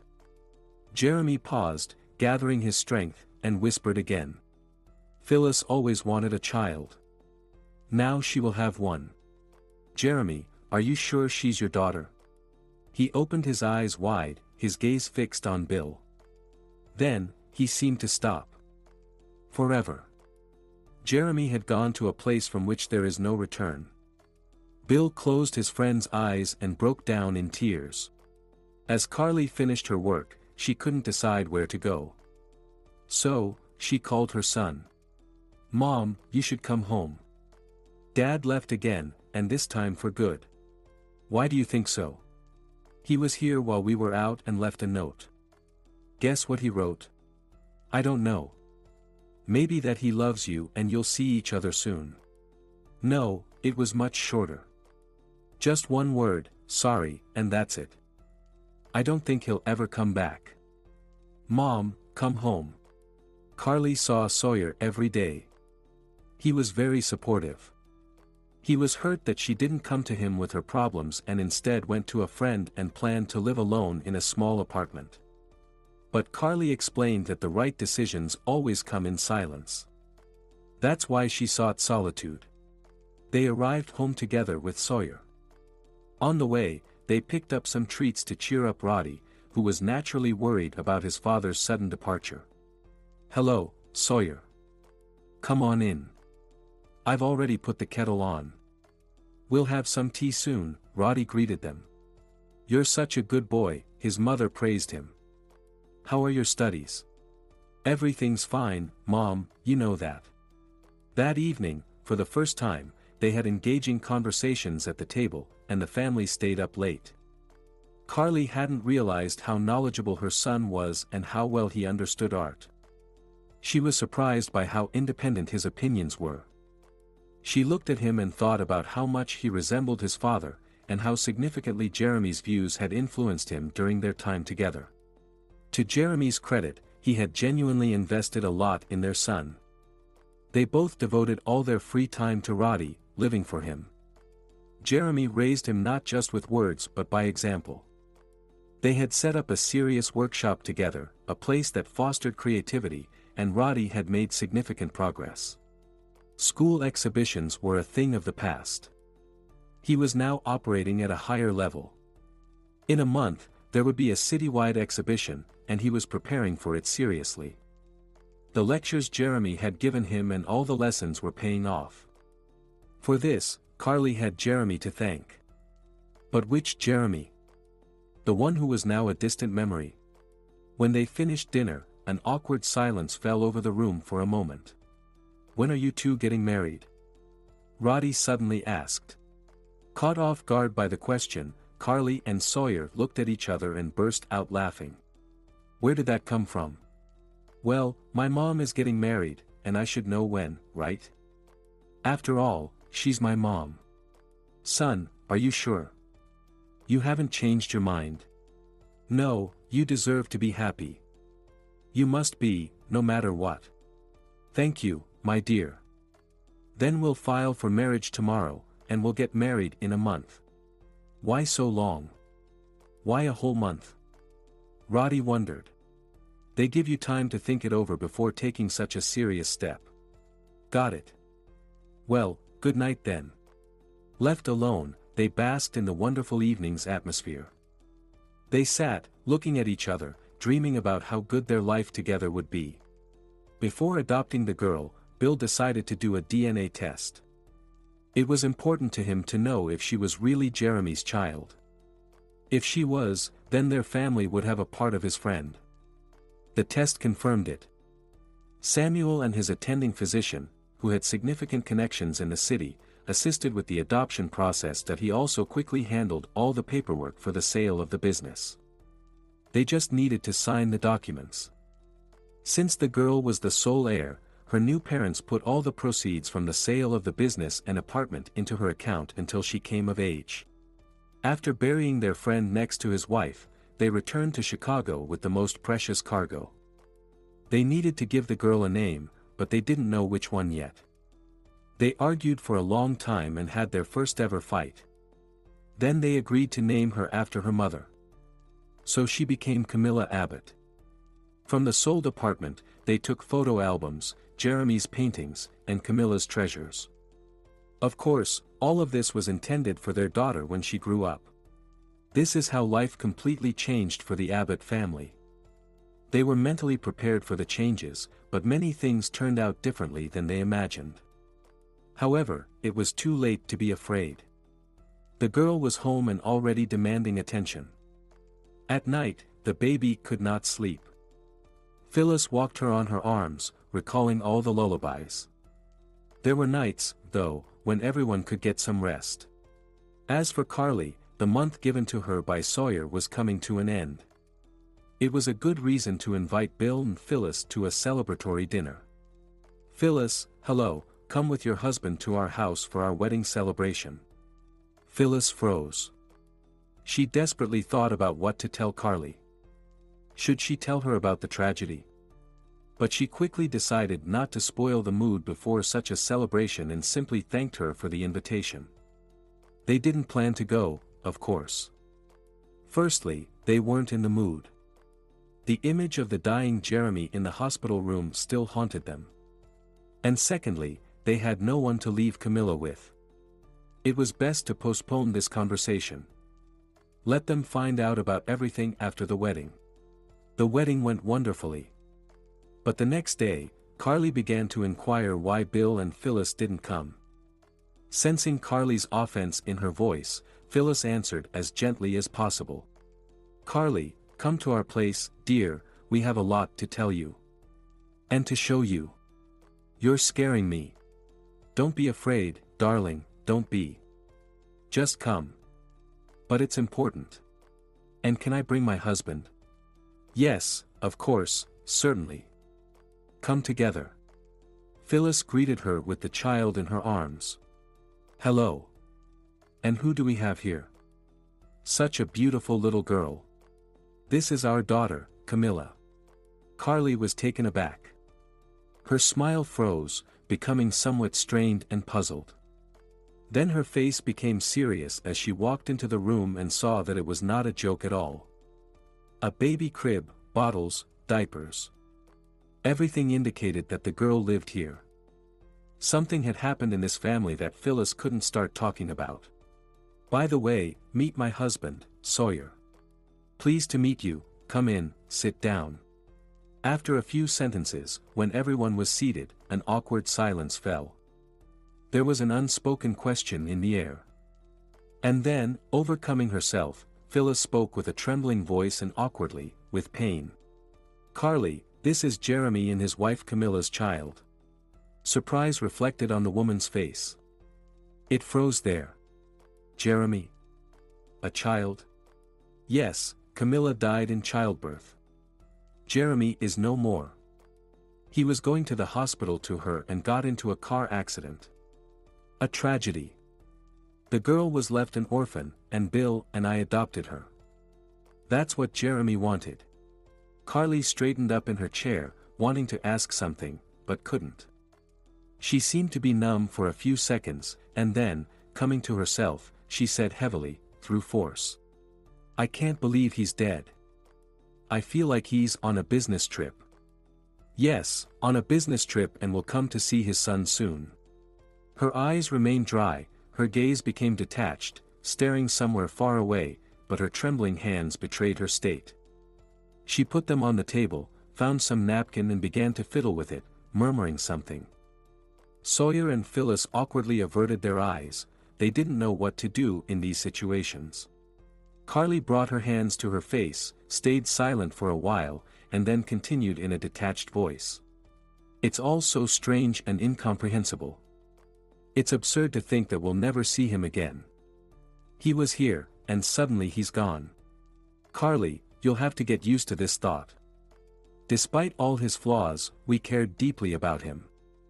Jeremy meant a lot to us, and he was talented. We, like you, will have to adjust to living without him. Why didn't you tell me earlier? I could have helped with something.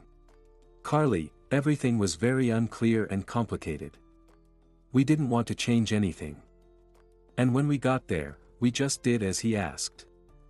We sold the apartment, his wife's business, and put everything in this little girl's account. She will find out everything in due time, Phyllis said, gently hugging the girl close. Over these 2 days, the girl became so dear and beloved. And did he leave anything for Roddy? She looked at Phyllis with eyes full of sorrow, waiting.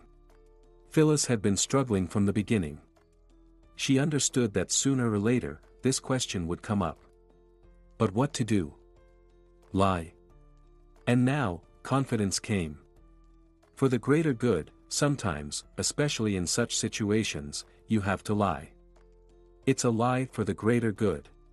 Yes, Carly, he did. He asked for your forgiveness and said that he always loved you. We'll go, Carly said quietly. She awkwardly got up, swaying a bit, and somehow made her way to the exit. Silently, she sat in the back seat of the car. Her husband took the wheel. Throughout the journey, one thought tormented her. What to tell her son? How would he cope with his father's death? A sudden, unexpected, and such a senseless death. It was only recently that there was upheaval with divorce, then with parting ways, and now. Now he had to face something even more terrible and harsh. Irreversible. Roddy immediately noticed his mother's strange state. When she silently walked past him into the bedroom, without even looking his way. What's wrong? He asked Sawyer. He put a finger to his lips and called him into the kitchen. He himself didn't know how to deal with a child whose father died a few days ago, but he felt that he needed to talk to him and explain everything as it was. "What's wrong with Mom? Why is she acting so strange?" Roddy asked, scared. "Women, they take everything to heart. But we, you and I, are men, so we must be strong and support Mom." Yes, of course, I understand everything. Roddy, you're a grown-up guy, strong. And what I'm about to tell you, you must accept as calmly as possible. Like a real man. Although, of course, I understand that it will be difficult. Are you ready? Your dad got into an accident and died. And Mom only found out about it now. Of course, it was a tragedy for him to lose not only his father but also his mentor and teacher. Roddy stood there and cried. He cried bitterly. Sawyer hugged the boy, but didn't comfort him, believing that releasing such energy through tears was a blessing. Then, when the first tears passed, they talked for a long time about life and death. Sawyer was surprised to learn that Roddy had his own philosophical view on this. To distract him from new tears, Sawyer asked about his father. About how he was an artist, how he taught his son to love this craft. And Roddy led Sawyer to the workshop and showed his father's paintings. Then he showed his own. "My dad painted this picture not long ago. And you know, he wanted me to finish it. He said I needed to work on it. But I won't touch anything in it. Let it remain as a memory of him. I'll take it to the exhibition, and it will hang in the most prominent place," he said, running his hand over the canvas. "You're a good lad, Roddy. You reason very well." They talked a bit more, and then Roddy, like a grown man, thanked his for their support and said he wanted to be alone for a while. In an instant, he seemed to age 5 years, realizing that not only Sawyer should support his mom, but also her son, who was becoming a man. Later, after calming down, Roddy went to his mother's room. She was lying indifferently on the bed, staring at the ceiling. However, upon seeing her son, she sat heavily on the edge of the bed and, in a pained voice, said they needed to talk. She struggled for a long time to find the words to tell her son about what had happened, but a treacherous lump in her throat hindered her from starting. "Mom, I know everything. Sawyer told me. I know what happened to Dad. We talked a lot with Sawyer, discussed many things, and you know, he helped me. I feel better now. I understood the main thing, I am not alone. Yes, Dad is gone. But there will always be someone by my side. There will be friends, acquaintances, and, most importantly, I have you. Right? And I need to become a man faster. I'm ashamed to cry now. And you know, Mom, I'm here for you. I will always be here for you. I'm already a man. It's just a pity that Dad didn't have time to teach me everything," he said, breaking into tears again. Carly hugged him tightly. She was grateful to her husband for sparing her from this conversation. She doubted she could have handled it better and more delicately than Sawyer. "Sweetie, you should know. Now you have a little sister. She's very small, and her name is Camilla. Dad had a child with this woman. And this little girl is your half-sister. Where is she? Who is she with?" Roddy asked. "She's with Bill and Phyllis. They'll raise her as their own daughter. When she grows up a bit, we'll go meet her." Sawyer was right. We need to move on and remember only the good things about Dad. Before the exhibition, Bill came to visit them. He suggested displaying Roddy's paintings alongside his father's paintings at the exhibition. The same ones he brought from the sold apartment. Roddy agreed. He understood how important it was for him and how important it was for his late father. "That's the right decision, you're doing great. Your dad would be very proud of such a talented person. You're a worthy heir to his legacy. And it's clear that the period when these paintings were made was the most fruitful for your dad," he said, shaking Roddy's hand and promising to come to the exhibition to support the young artist. At home, he told Phyllis how thoughtful Jeremy's son had become. With enthusiasm, He spoke about how Roddy was following in his father's footsteps, and it was wonderful. In the last few days before the exhibition, Roddy spent a lot of time in the workshop, with many tasks falling on his shoulders. Bill often called, advising him. And finally, this important day arrived. It was wonderful that the exhibition organizers agreed to display his father's paintings. They were placed at the entrance to the hall, alongside the paintings of his son, demonstrating the continuity of generations. Fortunately, everything went smoothly. Immediately after that exhibition, Roddy was offered to transfer to a school with an in-depth study of subjects in the art cycle. Here, as part of the school program, he could practice drawing and painting daily. There were other advantages too: a more interesting and fulfilling school life, participation in exhibitions and competitions, trips to picturesque places for outdoor painting. The boy's eyes literally lit up, and after consulting with his mother, he agreed. Now he had many exciting changes ahead of him. In his thoughts, he thanked his father for the first lessons, for instilling in him a love for this art form.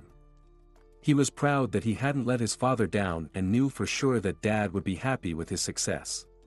It also happened that there were people at the exhibition who wanted to buy Jeremy's paintings. Roddy, feeling lost, looked at Bill.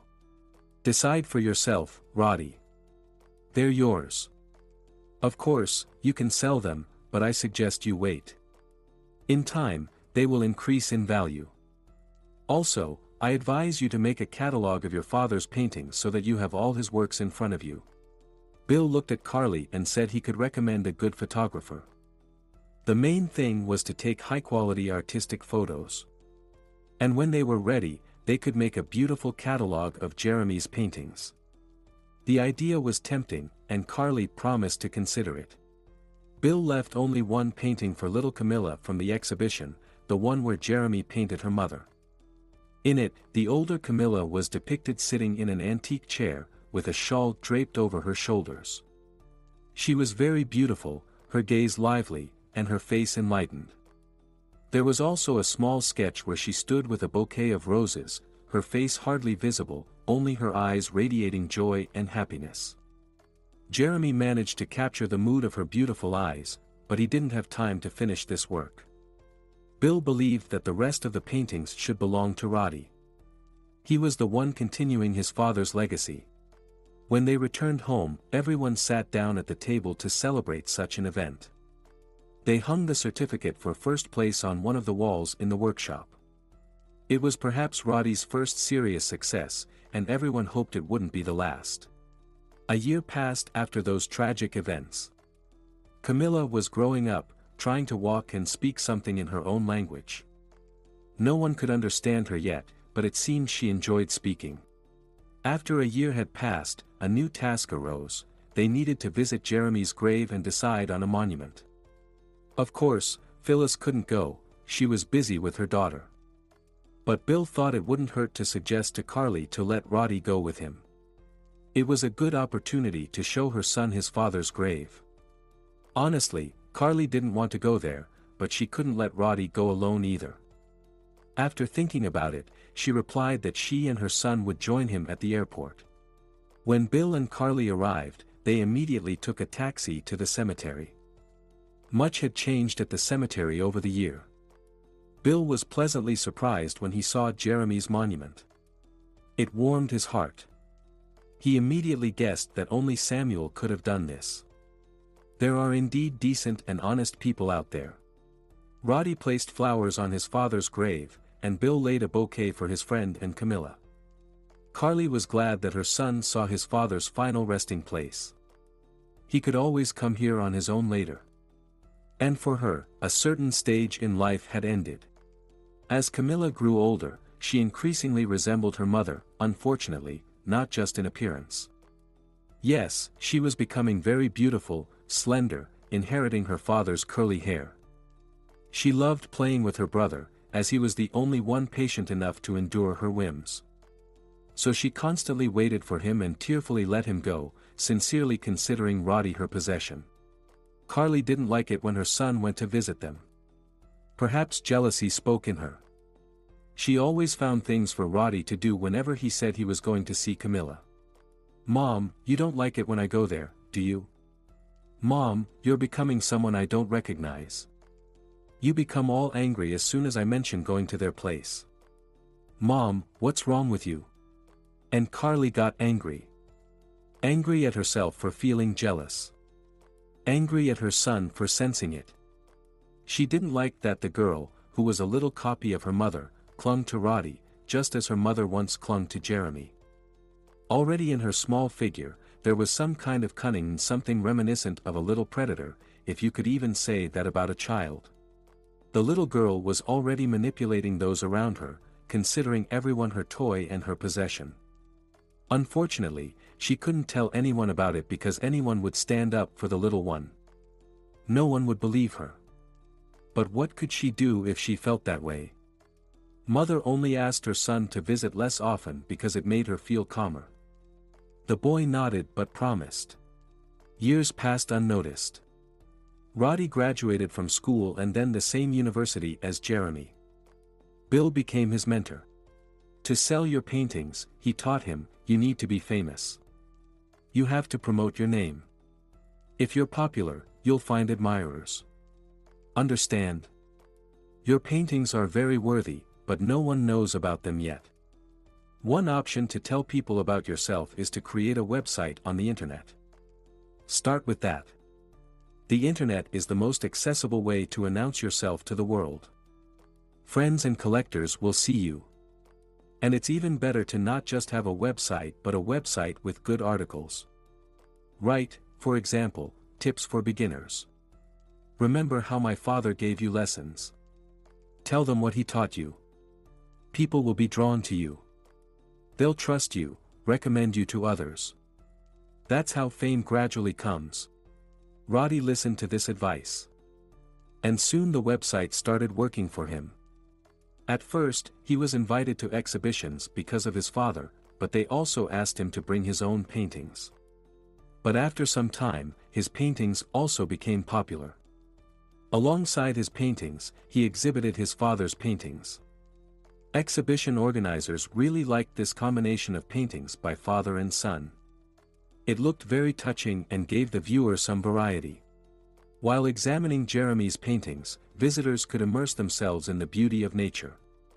And Roddy's paintings showed a bright taste of still life color and his passion for portraits. They were his best. His favorite portrait work was of a beautiful little child. He named this portrait Sister. Carly couldn't stand this portrait. And she advised him not to take it with him, but one day he disobeyed and exhibited it at an exhibition. The portrait found buyers right away. Roddy felt sorry to part with it, but to avoid irritating his mother, he decided to sell it. Then he, along with other young artists, was invited to an exhibition in Italy. As usual, he took his father's paintings with him too. 2 paintings from his father's collection were sold for very large sums in Italy. The exhibition was a success. On the last day of this exhibition, he saw a girl standing next to his painting, Autumn Gifts, and she had been standing there for a long time. Interested, he approached her and spoke up. "What's your name?" "Valerie." "My name is Valerie." "Beautiful name, and I'm Roddy." She extended her hand, and that's how they met. They talked for about an hour, exchanged phone numbers, and parted ways. With this, his stay in Italy, along with all the other artists he came with, came to an end, and they could head home. The biggest stroke of luck for him this time, he considered meeting Valerie. He really liked her. There was something soulful about her. While her features were fresh in his memory, he quickly sketched a portrait on a sheet of paper and decided to finish it at home. Meanwhile, Carly's birthday was approaching. 45 years old. A wonderful age when a measured life is just beginning. She had everything, a beloved husband, a wonderful son, a job she cherished. What else did she need for happiness? She asked the Lord for only one thing, a child. Yes, they wanted a child. Sawyer was a wonderful father, judging by his relationship with Roddy. He never reproached her for not having children together. Yes, that wasn't necessary. She wasn't a foolish woman and understood everything. But still, in the hospital, she consulted with a doctor. I understand you, Carly. You really want a child. Roddy has grown up, and there's unspent love left. You're healthy. Relax, enjoy closeness with your husband, and everything will work out. When will it work out? When I retire. Well, retirement is far off for you. Don't dwell on it. And has your husband been checked too? Yes, he's healthy too. Well, that's wonderful. Love each other, and everything will be fine. Preparations for the birthday distracted Carly from these thoughts. Relatives from a distant town decided to come and congratulate her on such a beautiful date. Her sisters and brothers had long since grown up. They all got married, but none of them dared to move so far away from home as their eldest sister did many years ago. It was extraordinary. But 10 people were coming for her. Sisters with husbands, brothers with wives. The parents stayed home with the grandchildren. David, the father, was still quite strong, but Lydia, the mother, often fell ill. To accommodate the numerous relatives, Carly booked hotel rooms for them. And then the day arrived. The son prepared to be the first to congratulate his mom. He got up early, got himself ready, and called Carly into the workshop. A surprise needed to be made. So Roddy asked his mom to come into the workshop with her eyes closed. And when she opened them, she saw her portrait. Sweetheart, am I really this beautiful? Mom, you're 100 times better. I'm just a bad artist. I can't capture all these beautiful and perfect features on canvas. She stood before the portrait and cried. Standing with her hair down, eyes wet with tears, she thanked her son. In that gratitude, everything merged: pride in her child's achievements, satisfaction with proper upbringing, love, and much more. When did you manage to paint it? I've never seen you do that before. I didn't paint it here. I was in Bill's studio. It was convenient for me there. He's a magnificent master, advised me on how to do everything better. And I picked the frame myself. Thank you, Roddy, thank you, my son, this is the best gift of my life. She wanted to hang the portrait in her bedroom right away to admire her son's work. While she admired the portrait, which she was thrilled with, her husband approached from behind and gently draped a luxurious fur coat over her shoulders. She literally drowned in this soft fur. She felt like a goddess to herself. Turning to her husband to thank him, she was delighted to see a huge bouquet of roses in his hands. Oh my God, how many are there? Carly, exactly 45. Extraordinary beauty, she could only say. She stood among her beloved men and the gift, wiping her eyes from tears, and it was happiness. Thank you, my dearest. That's how this wonderful day began. But these were not all the surprises prepared by the men. In the midst of the evening, when many toasts had been made and a lot of champagne had been drunk, her son approached her and invited her to dance. They stepped onto the dance floor, and with a wave of his hand, her favorite song immediately began to play. And again, tears. And again, she hugged her son and didn't let go until the end of the dance, and at the end, they received thunderous applause from moved guests. Leslie, her loyal and only friend, with whom they had been friends for many years, supporting and helping each other, made a nice toast about friendship. And then there were many more smart and kind toasts. Carly had never experienced so many emotions and joy directed towards her. But the evening was coming to an end. The guests dispersed, grateful to the hostess, and the men carried gifts and flowers to the car. The last to leave were Phyllis and Bill, thanking Carly for the wonderful evening. Back home, lying in bed, Carly and Sawyer warmly reminisced about the evening. Roddy is such a sweetheart, inviting me to dance. Did he come up with that himself? Yes, of course, he did. I just suggested that it would be nice to do it to your favorite song. And then he arranged everything with the guys.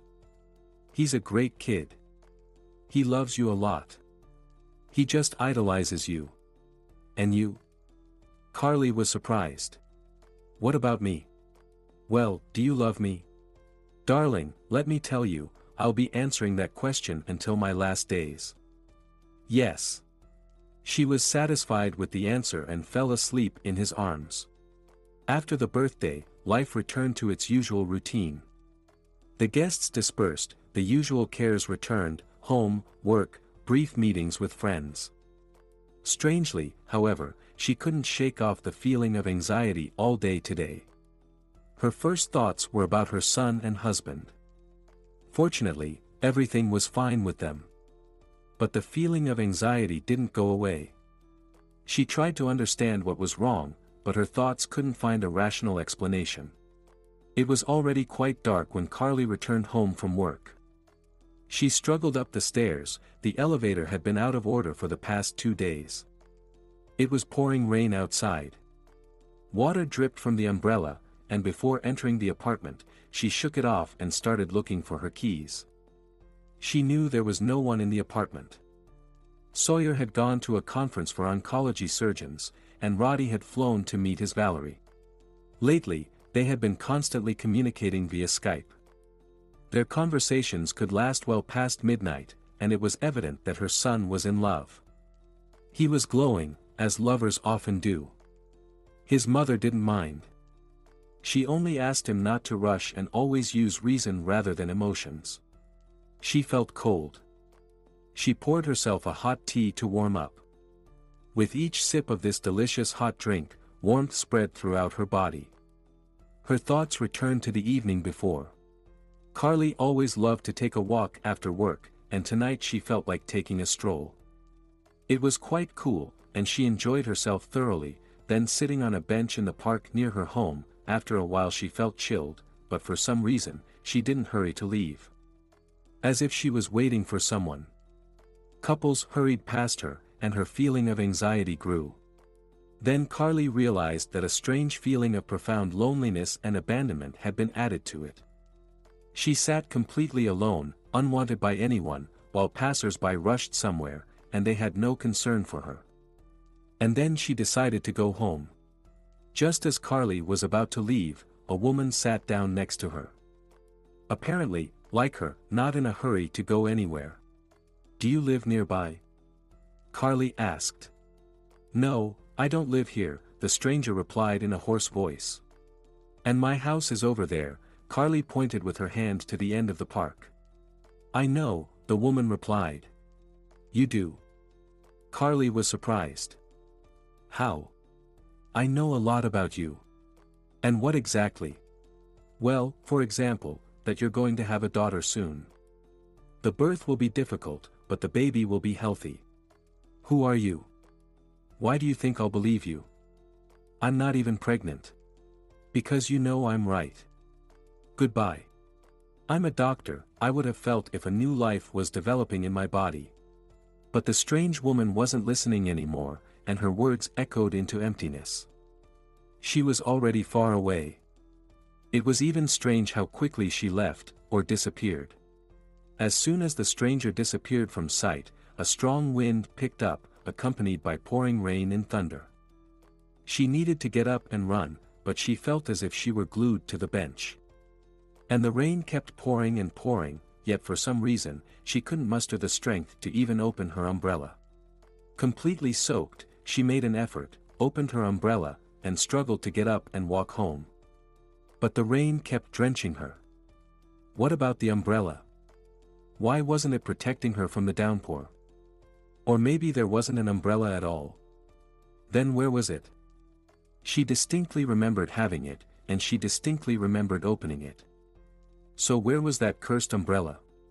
Carly woke up when the balcony door was blown open by the wind.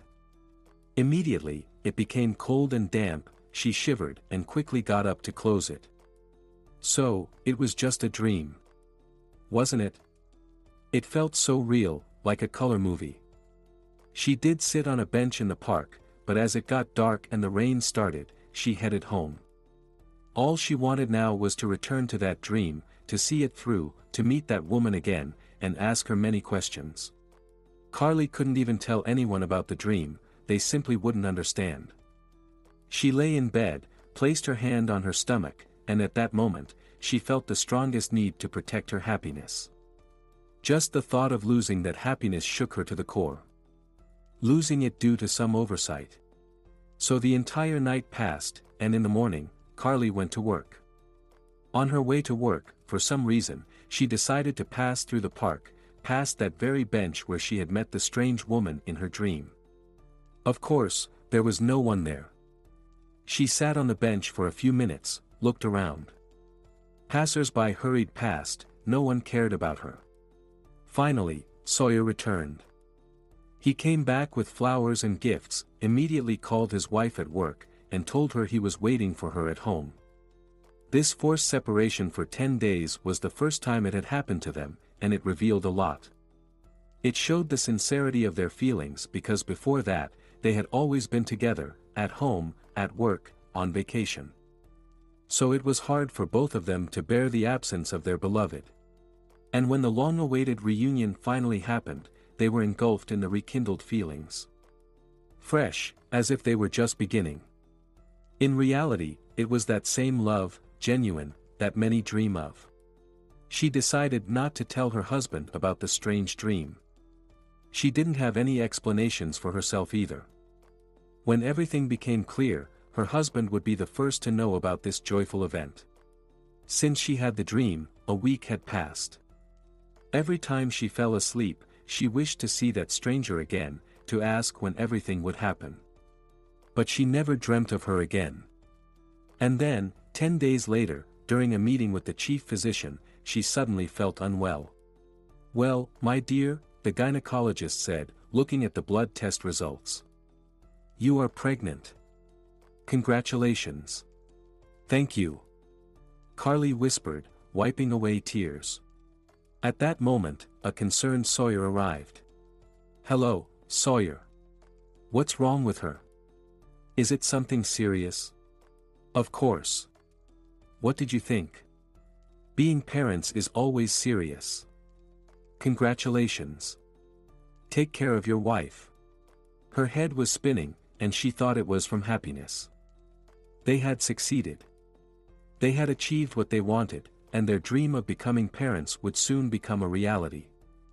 Over evening tea, Carly told her husband about that strange, now seemingly prophetic dream. "You understand," she told her spouse.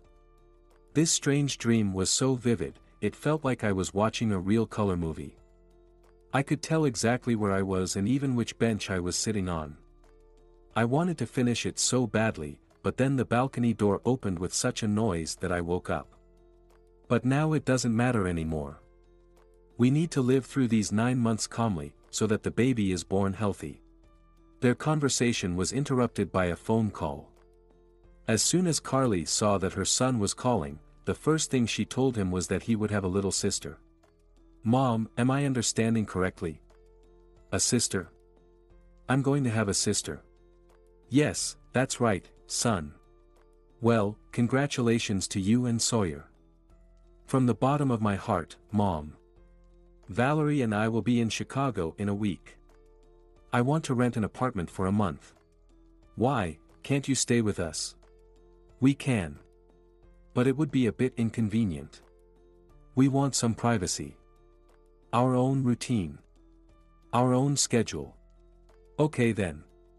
In that case, you don't need to rent an apartment. Stay in Sawyer's apartment. The tenants just moved out, there was a thorough cleaning, everything is clean and cozy. Will Sawyer mind that we decided without him?" "It's okay, just come. The main thing is for you to come. Come get the keys, and we'll also meet your Valerie. Maybe have dinner." "Sure, let's cook something." "Sound good?" "No, Mom, don't be upset, but we'll just come for the keys." "Okay." She hung up and pondered. Her son had become a grown man, almost imperceptibly matured. Living with a woman. As a mother, she didn't like it. She had been raised differently, but young people these days pay no attention to marriage. What a shame. Time flew by so fast that yesterday's little Camilla was already being prepared for first grade. She was a beautiful girl with doll-like facial features and curly hair.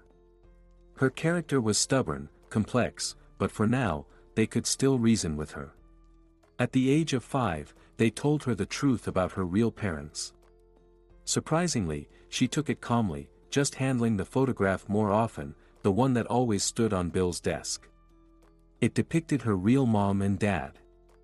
They were very young and very beautiful. Phyllis was against revealing the truth about the real parents so early.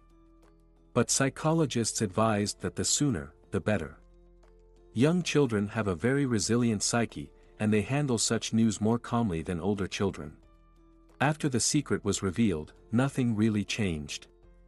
The girls still called them mom and dad, but now, whenever Phyllis tried to scold her for misbehavior, she would talk back to them. "Is it because I'm not your real daughter, huh? That's why you punish me?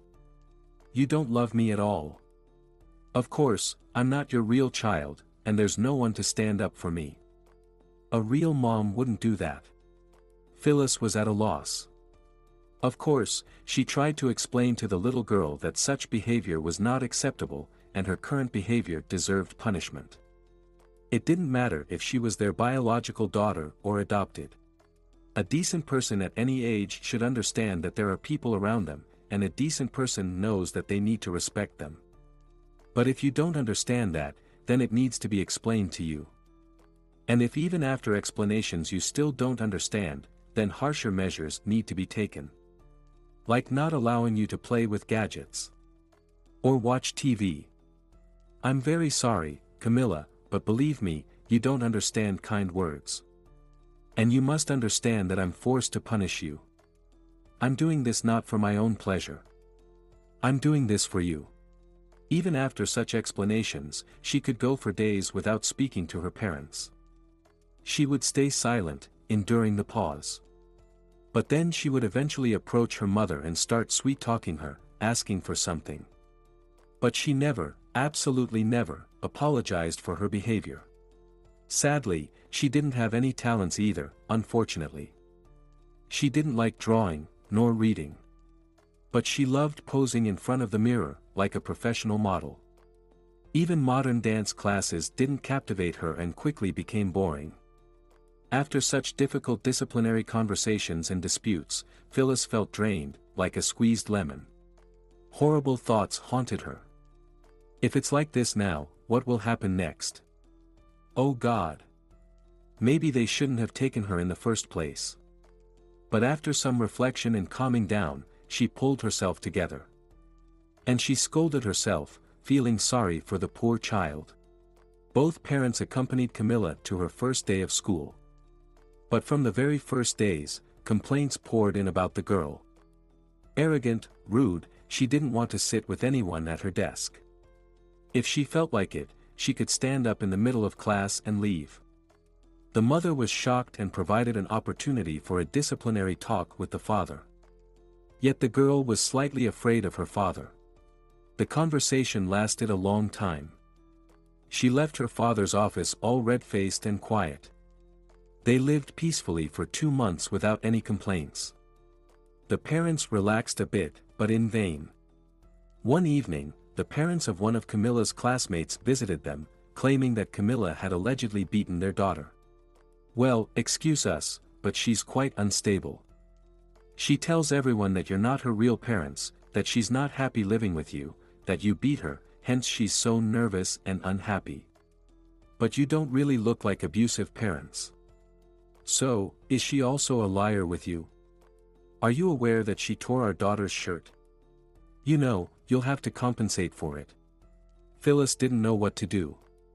Her daughter locked herself in her room and didn't come out. Suddenly, the mother loudly said, "I can't take it anymore. Since we're bad parents and Camilla is unhappy with us, I'll send her to an orphanage." She said it out loud, and she herself got scared by her thought. The girl became alert. She put her ear to the door and listened to what decision her parents would make. The news about the orphanage didn't sit well with her, but after some thought, she realized that her mother was just trying to scare her. Phyllis continued. I'll pack all her things now, and I'll take her there tomorrow, she said seriously, entering the girl's room and starting to pack her things in a bag. I always knew that you didn't love me. Would you send your real child to an orphanage? If my mom and dad were alive, this wouldn't have happened to me. And rightfully so, I'll be better off in the orphanage, she said, also starting to pack her things. Phyllis was taken aback for a moment, but then she decided not to stop. When everything was packed, she said seriously. We'll leave at 8 in the morning, Dad will take us, and she left the room. The woman cried all night, but she never came to a decision on what to do. At 7 in the morning, there was a quiet knock on their bedroom door. Come in. Phyllis said loudly. Mom, take me to school. I'll try not to upset you anymore, Camilla said. Fine, but first explain why you hit the girl and tore her shirt. She called me names, and I pushed her. But when I saw she was falling, I grabbed her shirt to support her, but it tore. But she didn't fall. Why do they all call me names? Why doesn't anyone want to be friends with me? Can you explain that to me? I can. What the girl called you was, of course, wrong. I'll go to school with you today and talk to her. But you act as if everyone owes you something. Understand that as much as we love you, nobody in the class should love you. And it doesn't matter if you're beautiful, tall, or short. Each of the girls considers herself beautiful, and you want to show everyone that only you are beautiful. Do you understand? I'm sorry, Mommy. It was her first sorry. They both hugged, shedding tears for a quarter of an hour, but then decided that the orphanage wasn't waiting for them. Phyllis realized that her daughter needed something captivating. It was necessary for the child to be occupied all the time, leaving no room for negative thoughts. When children have hobbies, they pour all their energy into them, so she started looking for something to engage Camilla. She thought about it all the time, reviewed a bunch of information, but Camilla didn't like any of her suggestions. A coincidence helped. Once, returning home from school with her daughter, Phyllis saw a huge colorful advertisement for a children's casting to participate in a fashion show. Seeing the sparkle in her daughter's eyes, the mother understood. That's what they needed. The search was successful. Well, maybe we should try this? Yes, Mommy, I really want to. But you have to be prepared for any outcome of this event. What do you mean? It means that they might not choose you. It might turn out that someone is better than you. That could happen too. Remember we already talked about this? I remember, but I'll be chosen. Just pick out some old ripped jeans and an old sweater for me, okay? Camilla, why ripped? You should wear something nice, you're a girl. Mom, I saw on TV how kids walk on the stage. It's called a runway. Yeah, on the runway. And you see, they're all the same there. But I don't want to be the same. I don't want to be like everyone else. You're right, you need to stand out. Maybe this will work. You're a smart girl. There was a week left until the casting. Along with her lessons, the girl prepared for her first ever exam and was determined to ace it.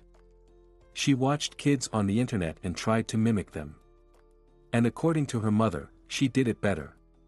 On the morning of the contest, Phyllis suggested that she do some unusual hairstyle, without ribbons and braids. So they did. And in this way, Camilla appeared before the commission. She really stood out from everyone because everyone was in dresses, and only she was in jeans. The commission selected 30 people out of 2,000, including Camilla. The girl was simply obsessed with the runway. Only the threat of not attending these sessions could make her do all her homework. It took the parents a lot of strength and patience for her to complete her secondary education. In high school, there were crushes and skipping classes. It was a difficult time, but her parents endured it. When she finished school, they inquired about which college she would attend, but the daughter stubbornly replied, none. With patience, the mother explained the importance of education. Life can bring various challenges. Beauty and youth will fade quickly, and one needs to have something else under their belt to ensure a decent life in the future. But success in modeling career got to the girl's head, and at 18, having signed a lucrative contract, she left for Italy. There, in Italy, at the age of 20, she married a modeler, slightly older than herself. Before the wedding, she came to her parents and told them about her plans. She had no desire to return. Bill presented her with a wedding gift on behalf of her parents. The savings turned out to be substantial. From themselves, they gifted their daughter a luxurious pearl necklace. Recently, Phyllis had been very ill, so the parents couldn't attend the wedding. Camilla became a famous model, traveled the world a lot, and never had time to have a child. She maintained contact with her parents, but couldn't come to their funeral, neither her mother's nor her father's, as she was on the other side of the globe. She appeared in Chicago to sell all the real estate and never returned. Camilla lived a vibrant life, overcoming failures and rejoicing in success. In the end, summing it up, she regretted nothing because she lived as she wanted. Carly, however, had a very difficult pregnancy. Her legs swelled terribly, and her back hurt so much that at times it seemed she wouldn't endure it anymore. Sawyer took on all the household duties. It was clear that she couldn't take care of everything. He cooked, washed dishes, did laundry, and cleaned as best as he could.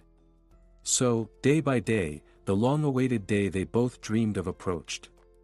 Exactly on the calculated date, a girl was born, an angel with light hair and blue eyes. The birth was very difficult, but Carly was mentally prepared for it. She stayed in the hospital a little longer than expected, but came out of there happy and rejuvenated. And a completely different life began, entirely devoted to this little warm bundle smelling of milk. Like all children, the baby got sick, cried at night, but the parents bravely endured all the difficulties. They named the girl Bethany. Roddy constantly lived in Sawyer's apartment. He liked the independence. His mother tried to attract him to delicious food, but the guy was not picky about food. He had lunch at work in the cafeteria and ate something light for dinner. He took care of himself. When Valerie visited, they spent a whole month together, after which the girl flew back home. Carly didn't like her. She was rude, careless in her attire, completely unladylike, and lacked manners. While talking to two adults, she never stopped chewing gum and looked at them with an absent gaze, as if those two respectable individuals were merely empty spaces. Despite the antipathy, the parents accepted their son's choice. After some thought, they decided not to interfere in his life. Let him decide how and with whom he wants to spend his time. He's an adult now. Roddy taught at the College of Design and Decorative Arts, lecturing on drawing, where his favorite subject was still life. He enjoyed lecturing and sharing his experience. Moreover, he was exceptionally good at it. He had a talent for explaining complex things, sparking enthusiasm and a desire to learn in his students. Although he was a young teacher, he felt quite confident, and the students loved him. But Roddy broke up with Valerie. When he went to Italy to see her during the Christmas holidays, he found her with someone else. He didn't accept her apologies and couldn't forgive the betrayal. Only now could he understand his mother, how difficult it was for her after his father's treacherous act. A beautiful, intelligent, kind young woman was abandoned by his father. And for whom? And he couldn't remember his mother ever yelling at him, taking out her anger on him. No, she was always kind to him, he felt her love and care. After the unsuccessful trip to Valerie, Roddy fell into depression. He had to go through this betrayal and start all over again. The Christmas holidays were coming to an end, which he was very glad about. At least something would distract him from sad thoughts. This new year wasn't starting off cheerfully for him. For the first time, he was alone on New Year's Eve. Carly called him several times, invited him over, but he didn't want to spoil his parents' holiday with his mood. After Bethany was born, it became a tradition to visit his parents on weekends. She would prepare a delicious lunch that smoothly transitioned into dinner. They would share news with each other about what had happened while they hadn't seen each other. And his little sister was growing right before his eyes. Roddy played with her, and despite the age difference, the brother and sister got along well, and the baby never cried in his arms. "Son, it's time for you to start your own family. You've practically had practical lessons in taking care of a child. Now all that's left is to find a wife. Is Valerie ready to be that wife? She's no longer in my life." "Really? What happened?" "Nothing. She's fine, but she's not with me anymore. While I was away, she found someone else." "Well, don't worry, son. That wasn't your woman. You deserve better. Stay, let's have another cup of coffee in the morning, and I'll be ready to wait for you again in a week." He didn't want to leave his parents that evening either. It was cozy and fun there, but at night, he regretted not going home. Bethany threw such a tantrum that it was impossible to sleep. Only towards morning did the child calm down, and everyone was able to get a little rest. In the morning, Roddy somehow managed to lift his head off the pillow, and when he went to the kitchen, the smell of fresh coffee greeted him. As soon as Roddy entered the classroom, all his fatigue disappeared. 15 pairs of eyes were looking at him, all so different. But after the third class, he felt tired again. The sleepless night was taking its toll, so after classes, he went home and went straight to bed. What bliss! Peace and quiet. On the day of the closing of another exhibition, Roddy's parents came to visit him. Carly congratulated her son on his success. Suddenly, Roddy noticed a young woman approach his mother from behind. She covered Carly's eyes with her hands, waiting for her to guess who was behind her. Carly looked to her son for a hint, but he remained silent. When she turned around, she saw her young colleague Melanie, who had come with friends to the exhibition. "Roddy, meet my colleague Melanie. She wasn't exactly a beauty, but she had a certain charm. She was petite and graceful." Roddy liked her, and his mother noticed it right away. Carly wanted Roddy to walk Melanie home, but she was with friends. So Carly decided to take matters into her own hands and called Melanie that evening, inviting her to visit on Sunday. Seeing Melanie at his parents' house made Roddy happy. He had been thinking about how to meet this girl again. Now he got a better look at her, and she at him. Within a couple of hours, they were drawn to each other, unable to take their eyes off one another. Suddenly, Melanie looked at her watch, quickly got up from the table, and started to leave. "Carly, thanks for the lovely dinner, but I need to go. It's getting late. Roddy will walk you home, right, son?" "Of course, I'd be happy to." After saying goodbye to the guests, Carly hurried back to the baby. The young couple continued to stroll in the park, not wanting to part. They finally separated only at dawn. Returning to his empty apartment, Roddy was overwhelmed by a sense of loneliness. Everything was clean, cozy, and beautiful, but it felt cold. Cold and lonely. Loneliness is a terrible thing. In addition to the fear of being alone, he was terrified of spending his life with the wrong person. He had already made one mistake, so despite liking Melanie, he didn't want to rush things. The lecture was in full swing when Roddy's phone rang. The students smiled because their teacher always reminded them to turn off their mobiles at the beginning of the lecture, but he had forgotten to do so himself. Melanie was calling, but he dismissed the call without answering. After all, he was in the middle of a lecture. When the lecture ended and the students left, he called her back. "Sorry, I couldn't answer. I was busy." "I understand, don't worry. I just needed to know your schedule so I can call during your break." They arranged to meet. In the summer, the lovers went to the seaside, and there's nothing better than a vacation spent with the person you love. They both enjoyed sitting on the beach, watching the waves come close and gently glide over their feet. They loved gazing at the horizon, imagining what might be beyond it. They had been together for almost 6 months and, amazingly, had never argued. Somehow, it just happened that way. Their views aligned on many things, and they only had minor disagreements about tastes. The days passed, autumn was ending, and it was a beautiful time of year.